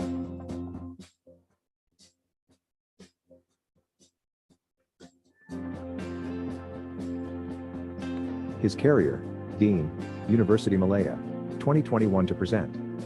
Deputy Dean, of Undergraduate, University Malaya, 2019 to 2021. Ali Jawatan Kuasa Kessel Persidangan and Bantuan Keuangan, University Malaya, 2017 to 2020. Deputy Dean, of Undergraduate, University Malaya, 2019 to 2019. Deputy Dean, of Undergraduate, University Malaya, 2017 to 2019. Chairman, University Malaya, 2019 to 2019. Quality Manager, University Malaya, 2017 to 2019. Head of Unit, Faculty, 2016 to 2018. And more again. Professor Dr. Zawawi bin Ismail has received awards including Certificate of Excellent Service, University of Malaya, 2019. Expert Panel for Sekolah Tinggi Agama Islam Jamaya, Muhammadiyah Tanjung Pura, SDAI Jamaya, Muhammadiyah Tanjung Pura, 2017. Certificate of Excellent Service, University of Malaya, 2014. Judge for International Research, Invention, and Innovation Exhibition, 2014, IRIIE, International Islamic University Malaysia, 2014. And more again. You know? Yeah. Okay. Dr. Zawawi, are you with us right now? Dr. Zawawi, can you hear me? Hello, Dr. Zawawi. Are you with us? Hello. Yeah, hello. Assalamualaikum warahmatullahi wabarakatuh. Yeah. For your information, Dr. Zawawi, we have 270 participants online. Okay. Yeah, and we have around 50 participants in this room. Yeah. So, how have you been? Okay, very good. Okay, very good. How's Kuala Lumpur? Is it clear, the weather? Alhamdulillah, the weather is very good and the situation is more comfortable after the pandemic of COVID. Okay, Alhamdulillah. Alhamdulillah. Okay. Dr. Ismail, you will present your presentation about transforming education landscape in Southeast Asia, a step forward in developing human capital. Is it correct? Yeah. Okay, you have 25 minutes, Dr. Zawawi, to speak, and then after that, we will continue for question and answer. Okay. Please, time is yours. Okay, thank you very much. Bismillahirrahmanirrahim. For the first time, Dr. Zawawi, I need a big applause from our audience here for you. Yeah. Okay. Okay. The floor is yours. Okay, Bismillahirrahmanirrahim. Assalamualaikum warahmatullahi wabarakatuh, and very good afternoon to all the participants. I would like to the Honorable Rector UNES, University Negeri Malang, Dean Faculty of Education UNES, University Negeri Malang, our chairperson, Dr. Siti Nuzulia, Professor Dr. Professor Dr. Mulyani, the first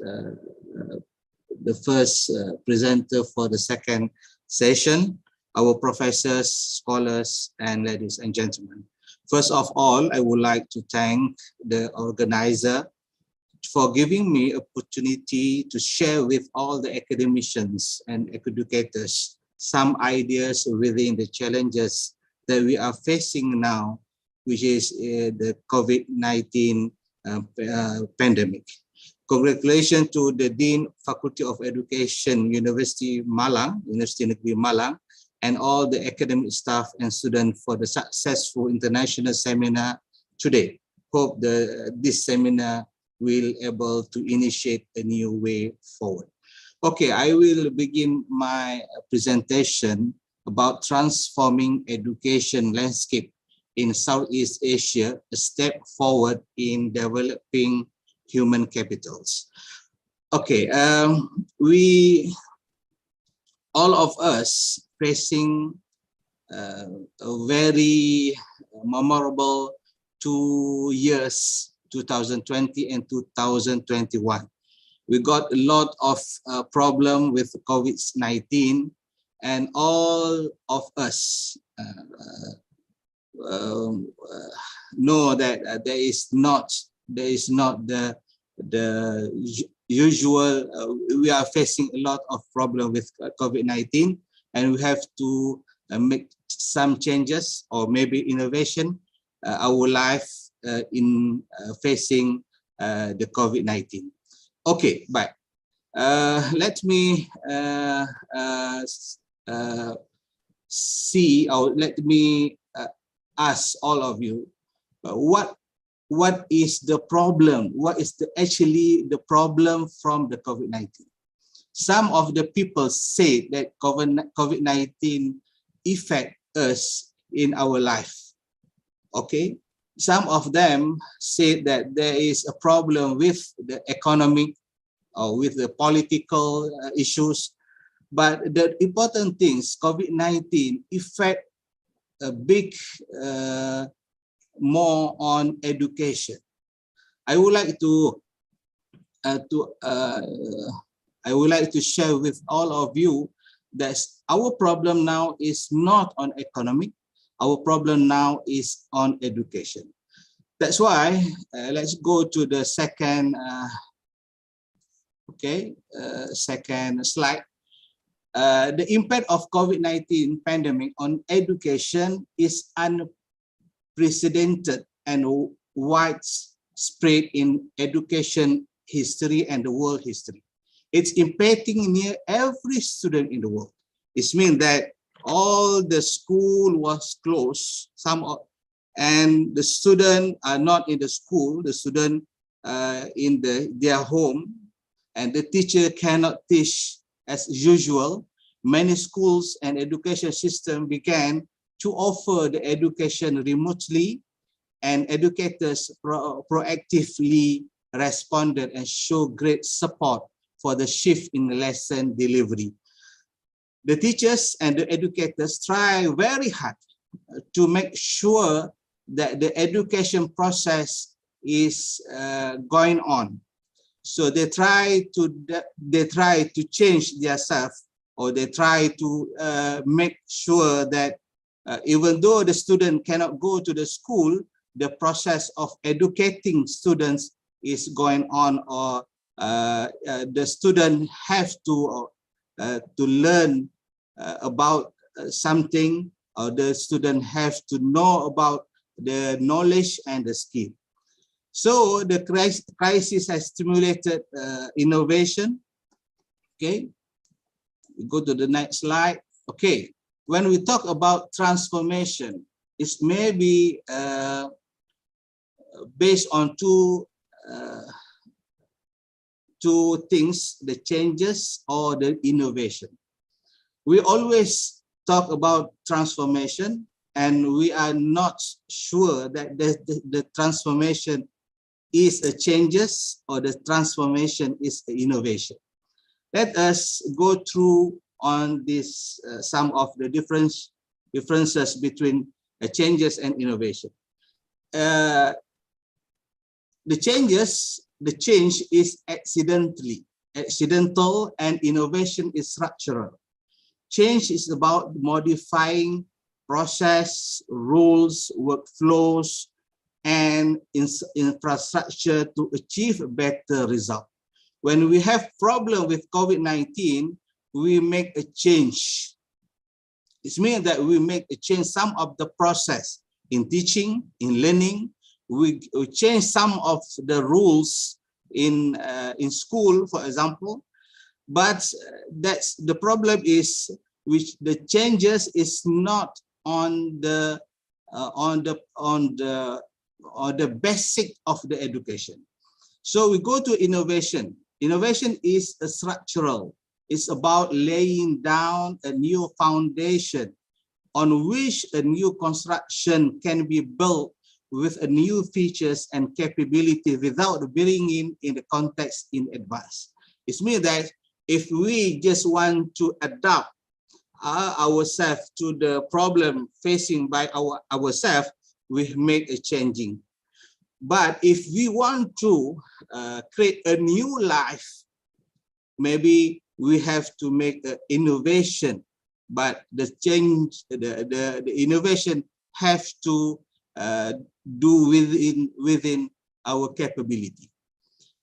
Okay, the second thing is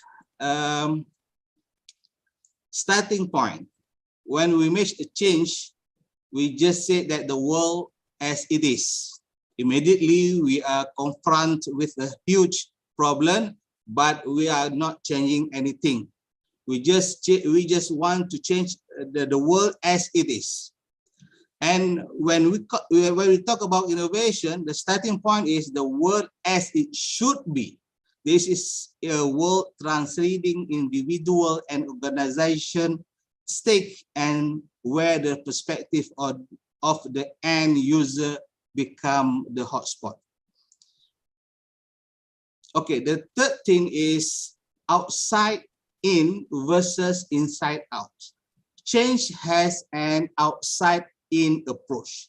It does not require behavior changes, but learns and adaptation of people and means toward the current existing system.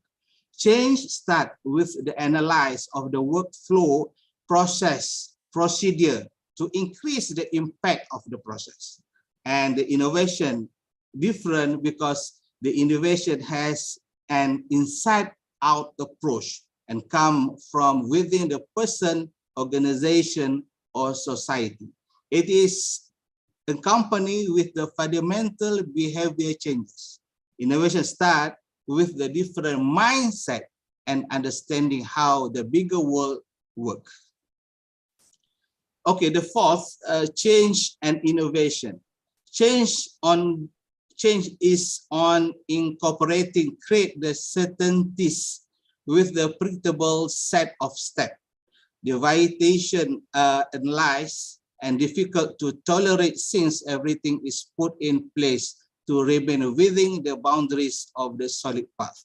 But the innovation, the focus is on the learning how to deal with the uncertainty.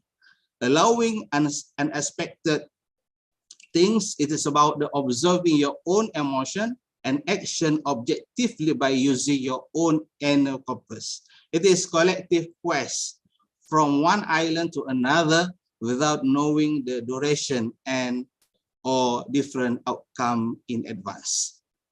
The last one is administration versus transformation. Change is the administrative nature. Main focus is here on adjustment, reduction, and redesign process. Leading principles of most of the cost reduction, for example, operation and reorganization. But the innovation is the transformative nature. Main focus, it's been that the main focus here on reinventing yourself and the organization.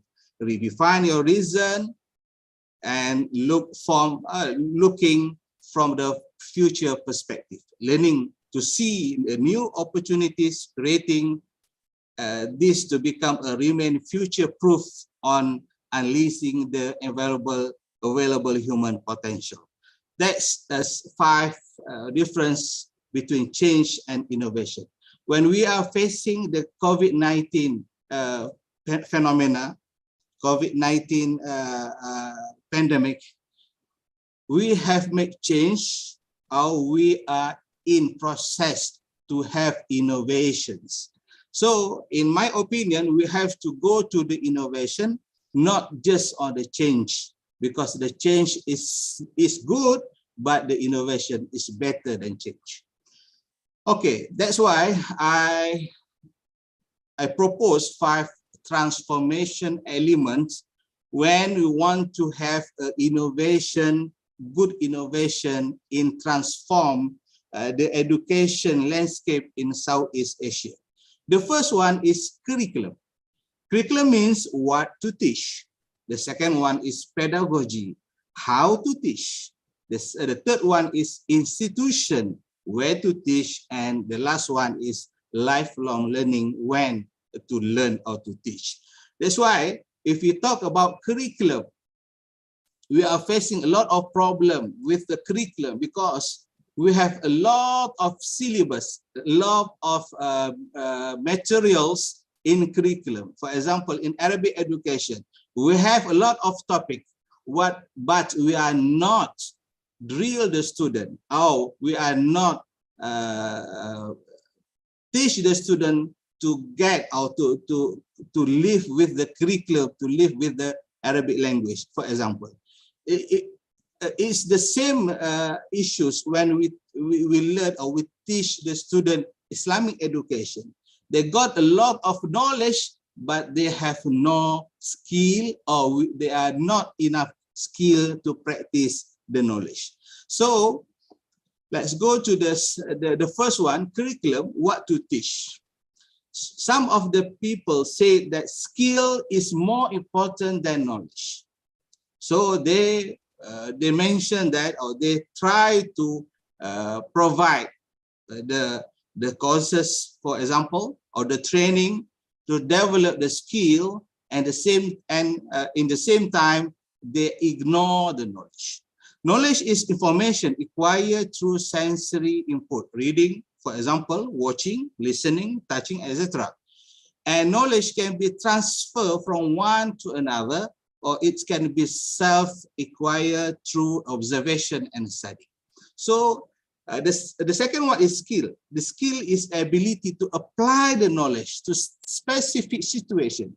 When the people say that the skill is more important than knowledge, how can they apply the knowledge when the knowledge is not with them? That's why I think that my opinion is the knowledge more important than skill, because skill is ability to apply specific knowledge to in the specific situation. Skill are developed throughout the practice. Trial and error is probably the best way to achieve skill mastery. The second one is curriculum, what to teach. Develop a new curriculum have to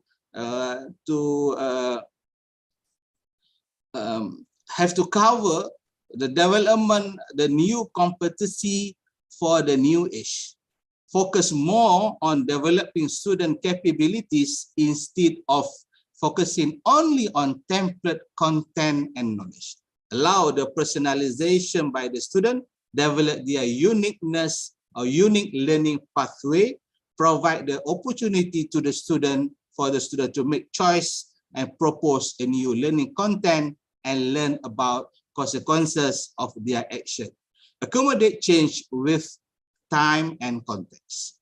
The second one is pedagogy, how to teach. Students are devised and have different level of ability and interest. Personalize the learning and the need student to become more active in understanding and chatting their learning pathway. More active and in the same time technology savvy.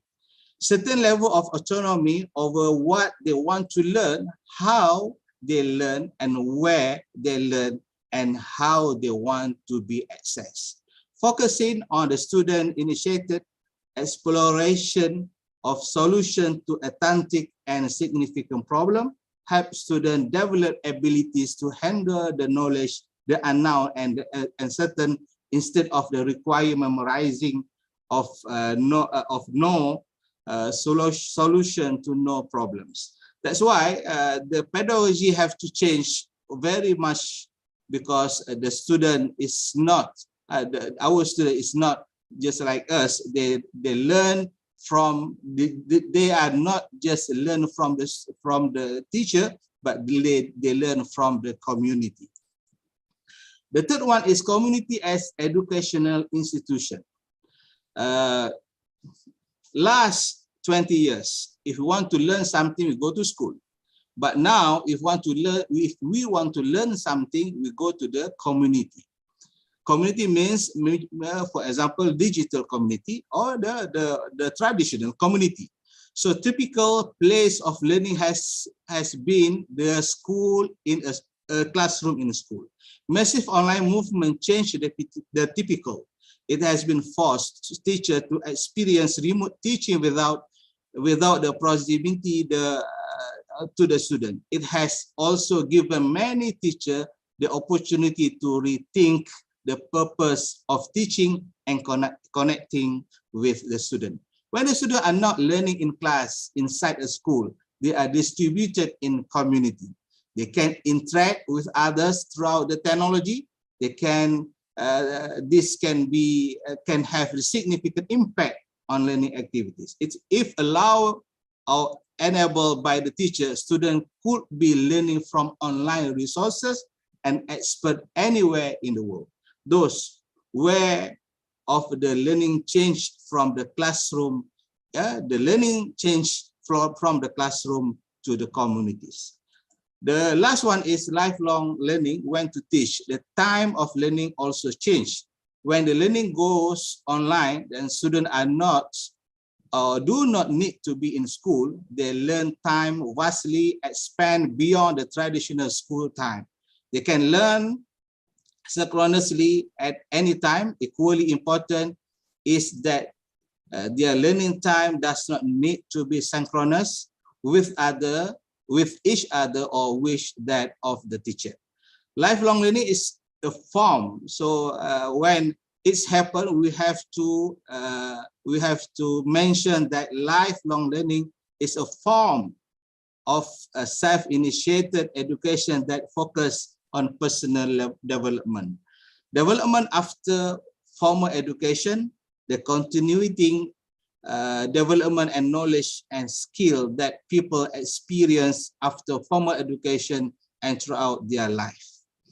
So the last one, it is the most important things that we have to be careful today, because some of the people say that they send their children to the school and it is free. No, don't have to pay the fee. It is not true, because there is no free education. We send our children to the school. Yes, we do not have to pay the fee, but expenses is there. The funding have to be the school have to expense some of the expenses to pay some of the to pay utility, for example, to pay the teacher. That it is mean that there is no free education when we talk about expenses. Education funding means that lack of funding means an inability to invest in what matters for the student. Funding is needed in school to buy more than just textbooks. School need proper funding to allocate the maintenance of the building, regulation code, support staff, extracurricular activities, technology supplies, meal plans, and teacher pay. Lack of funding have an effect on the student academic progress and student psychology. The lack of these resources can have negative impact on student progress. So we have in Muslim community, we have sedekah, we have wakaf. We have to develop the wakaf process or the wakaf as an initiative or as a initiative funding for the educational expenses. Okay, and I would like to propose the taxonomy in transforming education landscape. This is the taxonomy. We started with the educational funding. We go to the curriculum. After that, pedagogy, and the last one, the third one, the fourth one is learning community, and the last one is lifelong learning. So we have to make innovation. We have to make transformation on the educational funding, because there is a lot of people. There is a lot of people cannot go to the school, cannot go to the university because of the lacking on their funding. That this is the taxonomy. If we want to make a transformation, or if we want to transforming education landscape in our country, we have to start with the educational funding, and it will be successful, inshallah. So that's all from me, Mr. Chairman. Mr. Chairman, thank you very much, and shukran lakum li husni istima'ikum. Assalamualaikum warahmatullahi wabarakatuh. Waalaikumsalam warahmatullahi. Thank you, Dr. Zabawi Ismail. Please give big applause for Dr. Zabawi Ismail. Yeah, some point I underlined from Dr. Zabawi presentation that to transform education landscape, we must consider 5 transformation elements. The first is curriculum, what we teach, and the second is pedagogy, how to teach. The third is institution, where to teach, and the fourth is lifelong learning, when to learn. And to the base of this point is educational funding, which are personal, community, government, and ummah. Yeah. Okay. We come into the next session, question and answer. For the first session, I will give the opportunity to audience in this room. Any questions? No? Okay. No? Yeah. Okay. There is no questions. And how about the audience? Yeah.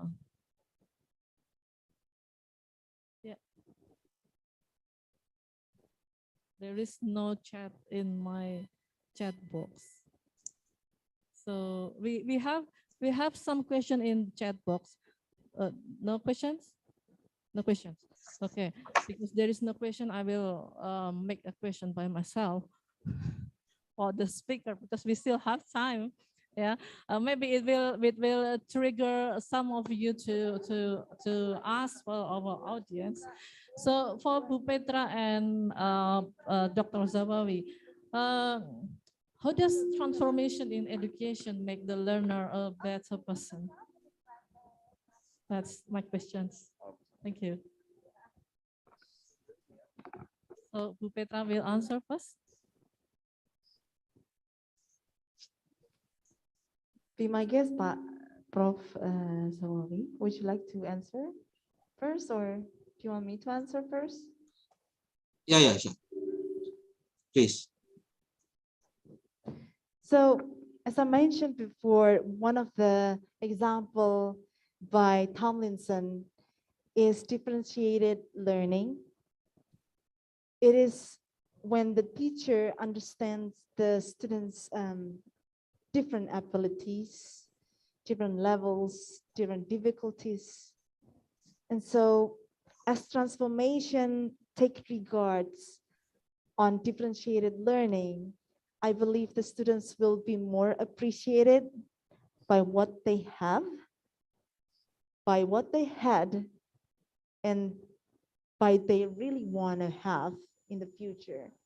So by being themselves, I believe they will be a better learner because they understand themselves and trust us, understanding them to be a better person in a way academically performing well, as well as psychologically. And of course, as our Kemendikbud mentioned about a character. And so I believe by being trusted as themselves, then they will be a better self, having the real character into the good positive side, while trusting us, guiding them and supervising them throughout the way. Thank you. Okay, thank you, Bu Petra. Dr. Zawawi. Okay, it is a good question. When we talk about learners, we always, in last years, we teach what we want to teach. So there is transformation about this, because we have to teach what is needed by the student. So some of the syllabus now is not relevant to the student. That's why when the student going to the classroom, they are not interested to join us in learning and teaching process. Because when we said something, we do something, we share with them the knowledge. The knowledge is not what we call related to their life. For example, when we said in Islamic education, when we said that Jibril sent wahyu to Rasul, they say that they are not Rasul, so they don't no need to learn about Jibril. When we said that Israel, Sangkakala, for example, they say that it's not related to their life. That's why now we have to think, all the scholars, all the educators, syllabus or curriculum design have to make sure that all the components and all the syllabus, the topic that we teach to the student, it is related to their life. We have to make sure that if we do that, the student is more active to get the knowledge from us. That's why I would like to suggest to all of you, maybe we have to make some of the research about profiling the learners. We just learners, we have to make profiling, learners profiling, research on learners profiling, or we have to make a research on profiling the learning process, the learning from the learners, the learning of the learners. Means that we have to know what is the profiling from the student, student profiling. The second one is learning profiling, based on the student that we are facing every day in school.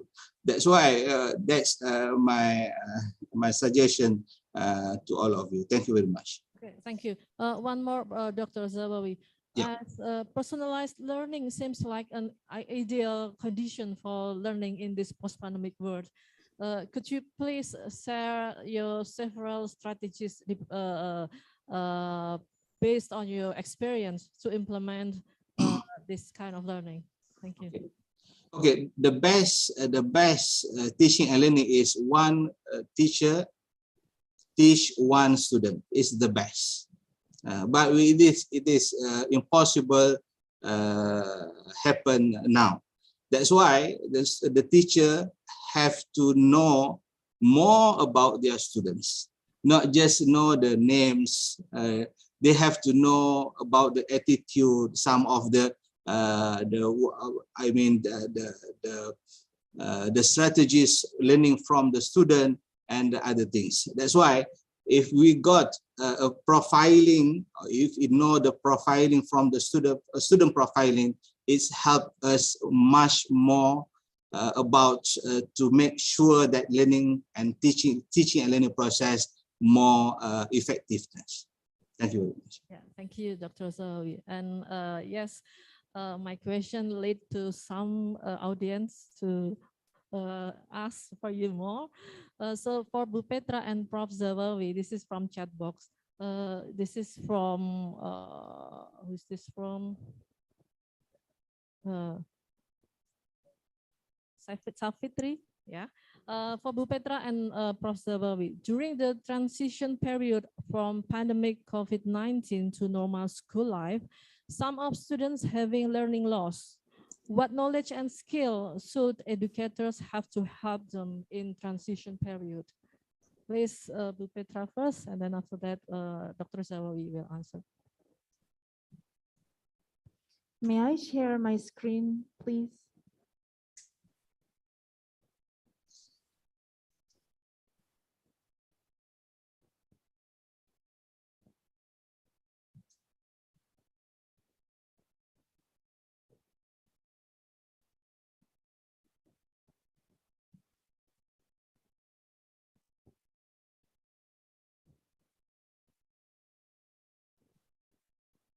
Huh?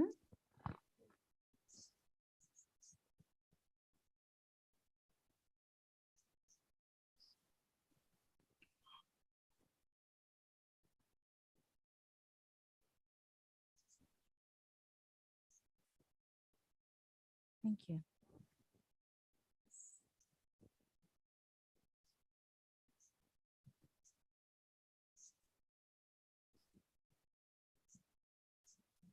Is that mine? Okay. I was thinking to share from my laptop. Okay, but anyway, because I wanted to show the chart.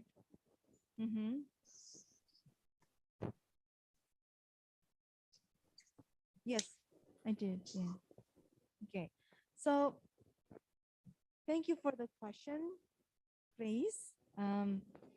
So as I mentioned before, the alignment process is the key of the transformation itself that will help the educators to decide what skills and knowledge to share to the students during the post-pandemic world. So as I mentioned before, research on what did they have, what skills did they have, what knowledge did they have. You gotta find out first as a teacher. And then during the pandemic, what happened with the pandemic to this particular students? Remember, I suggest distinct needs because every students have different needs. And then after the pandemic, what happened? So basically, my suggestion for teachers will be investigating more on what your students need. What did they have before the pandemic?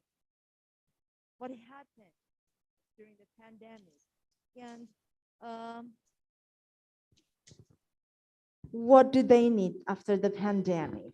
So can I share now? Okay.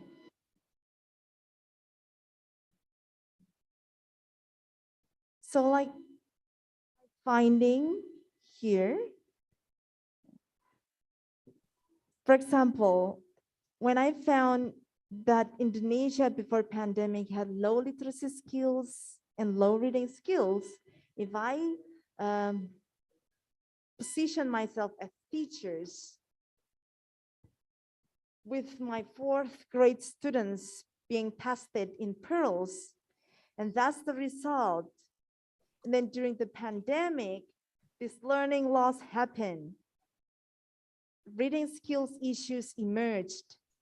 Then I had to consider, okay, before the pandemic, this is the results of the pearls, right?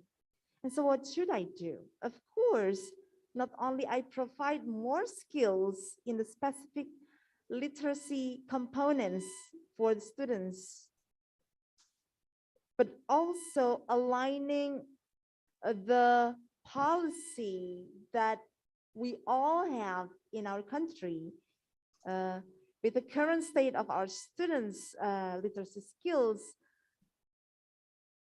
and then try to support the way they are quote unquote differentiated by their own learning disabilities or difficulties.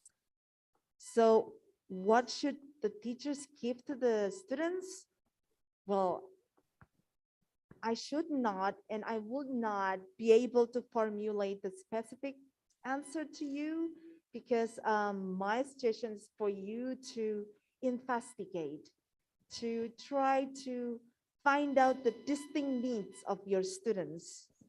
The same thing like the case here of different places that I stated before. When the technology is the problem, then the technology skills will be the thing that your students are needed, right? And of course, the policy, if the policy is the problem, then you'll think whether the policy will allow you to provide knowledge and skills that the students will need to deal with the post-pandemic issues of learning loss, lack of technology, or low skills of technology. And the same thing when your students somehow, quote unquote, don't need anything, will you just be quiet? Of course not. Well, you need to provide more supports to add more skills and knowledge for them to avoid learning loss that might appear because of the learning behavior given throughout the post-pandemic time or period. So that would be my suggestion. Thank you. Yeah, thank you, Bu Petra. Dr. Zawawi, yes, Yeah. sir. Thank you very much, Mr. Dr. Chairman. Thank you very much, Professor Dr. Mulyani. So learning loss, a lot of people talk about learning loss generation, but they are just talk and give the suggestion, opinion, but we do until now we are not seriously doing the research on that issues. That's why we have to make make a research objectively on this issue, because this issue will be effect on the student ability and also the country, So we are moving from the pandemic to the endemic, but we are not yet analyze what is the problem. When we say about learning loss, maybe some of the people say that the knowledge and the skill. I agree with the Prof. Mulyani. That is the important things. But there is I am scared about the value of the student, the value, student value. Because if we talk about knowledge, skills is important, but the second one is the value. So we have to make an analysis, a proper analysis, research based on this issue to make sure that we can overcome the issue properly. That will be good for us.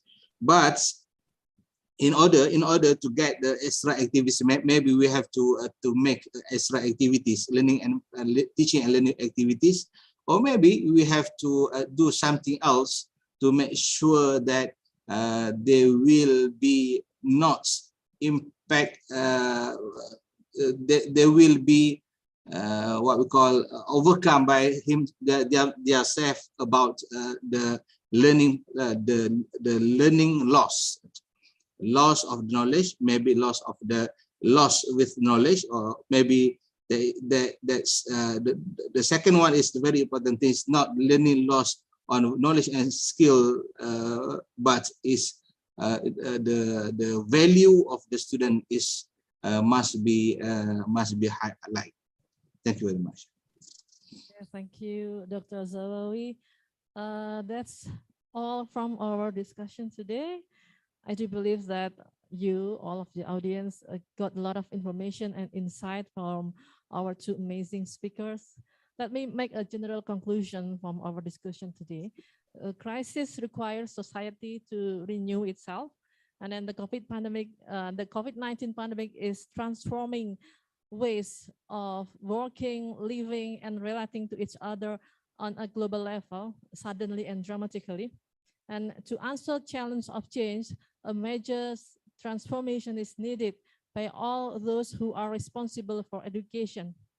Education institution, people inside the institution, community, and government not only must be open-minded, but also must be have capability to adjust with new era of post-pandemic. Before I close this session, let me give you pantun. I know Pak Zawawi also love pantun. Yeah. Pergi ke Surabaya naik kereta. Berangkat pagi dari Jakarta. Perubahan itu sudah pasti nyata. Siapkan masa depan untuk kita semua. Satu lagi untuk for our speakers, santan kelapa putih murni bergizi. Dibuat untuk sayur santan. Cakep. Terima kasih untuk dua pembicara sesi ini, Dr. Petra yang cantik dan Dr. Zawawi yang menawan. Thank you for our speaker today. One more, please give a massive round of applause to our speaker, Dr. Petra and Dr. Zawawi. Thank you so much. Wassalamualaikum warahmatullahi wabarakatuh. Very much. Waalaikumsalam warahmatullahi wabarakatuh. Thank you very much for all the inspirative speakers and moderator. And for the second session, in behalf of the committee, we have the certificate of appreciation for all speakers. And for the symbolic, please to Dr. Petra to come to the mimbar to receive the certificate from the Vice Dean of the Students Affairs, Dr. Sungkowo Edi Mulyono, MSI. Please come to in front of here.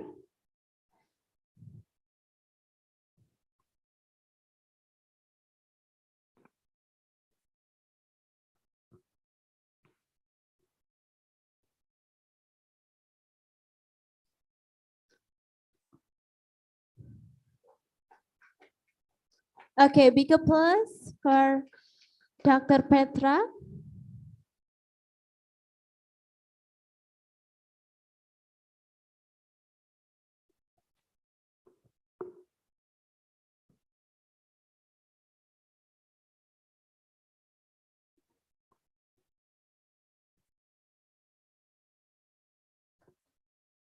Thank you very much, Dr. Petra. And we also have for Associate Professor Zawawi bin Ismail.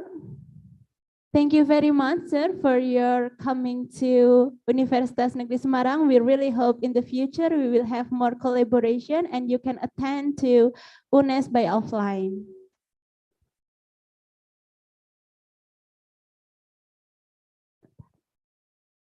Okay, thank you very much. Okay, ladies and gentlemen, and that is the end for the second session of the panel presentation. And before we start the next agenda, please, I will continue to announce the Inspirative Teacher Competition. And now it's for junior high school and senior high school level.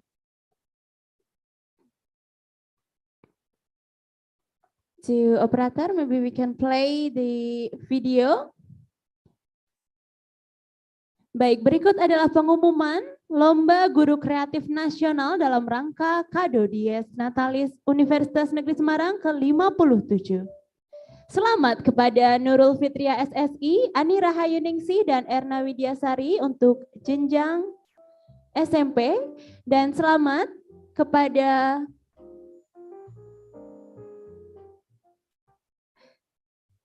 dan untuk pemenang di jenjang SMA SMK,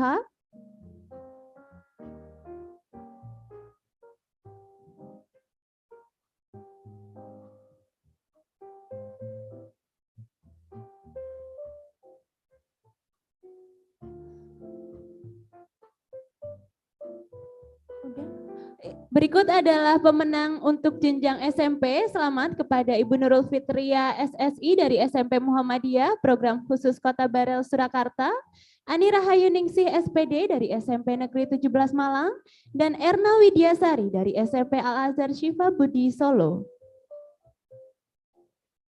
Selanjutnya adalah pemenang jenjang SMA dan SMK. Selamat kepada Anggi Perdana SPD dari SMA Negeri 1 Bintan Pesisir. Selamat kepada Dian Asmi Setioningsi MPD dan selamat kepada Septa Krisdianto. Sebagai informasi untuk para pemenangnya, big applause for all the winners. Sebagai informasi untuk para pemenang, silakan untuk menghubungi narahubung dari panitia.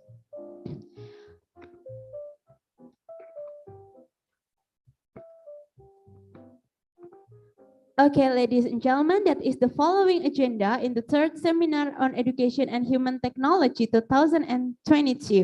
And after this, we will have the photo session together. And after that, we also have the parallel presentation. And this is the list of the presenter that will be joined in parallel session. For room A, room B, room C, and room D. Next.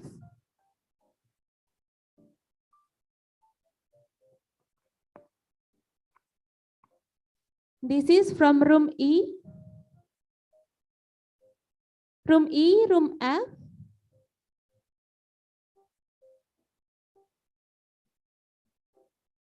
Okay, that is the list of the parallel presentation. And for more info, you can chat in the WhatsApp group that already have joined it in the group. And for the other participant that already joined with us, you can follow and for the parallel presentation also. Okay, and to all the participants, please don't forget to fill the attendance form. And the certificate for the participant will given automatically by the email that already given in the attendance form. Thank you. And on behalf of committee, we would like to say thank you very much for all the participant, presenter, co-host, and distinguished guests. Okay. Ladies and gentlemen yang hadir dalam ruangan ini, mungkin kita bisa melakukan sesi foto bersama. Begitu juga dengan yang di Zoom, mungkin dapat mengaktifkan kamera terlebih dahulu. Silakan untuk memposisikan diri di depan.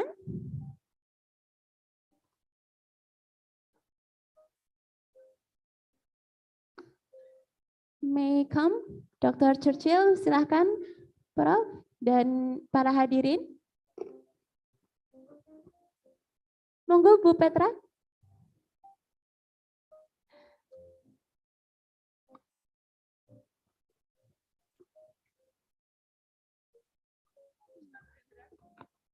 Untuk para tamu co-host silahkan. Bu Yuli, Mbak Duta silahkan bisa bergabung. Termasuk Ibu para moderator yang cantik dan inspiratif, silahkan.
Silahkan untuk sesi kedua, para panitia bisa bergabung bersama kami.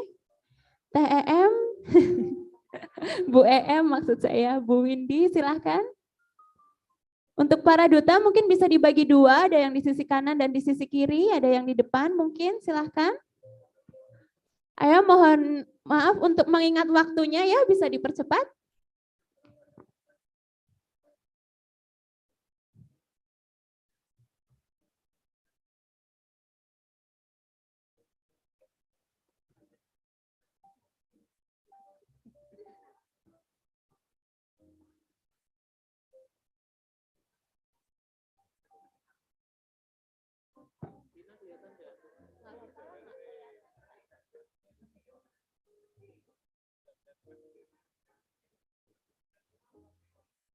Baik, 1.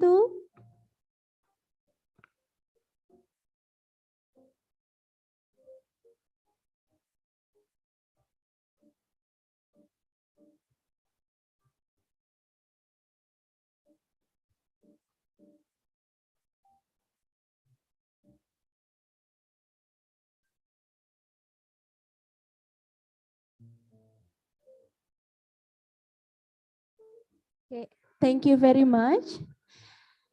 And we will continue the parallel session at 1:15 p.m.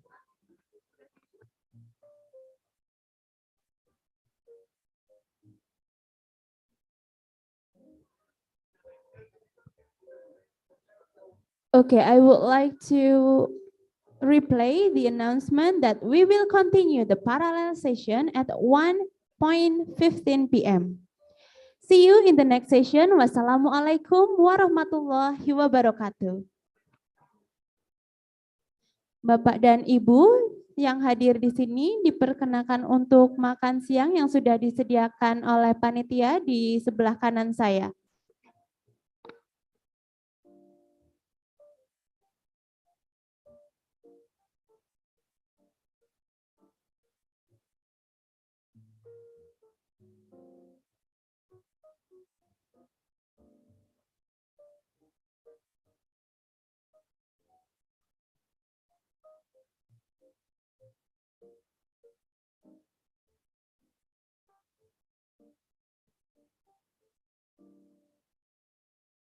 Cek. Bapak dan Ibu, para hadirin yang merupakan presenter dan akan mempresentasikan paper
Terima kasih sekali atas Bapak dan Ibu yang telah hadir, khususnya yang bergabung bersama kami, baik secara offline dan online.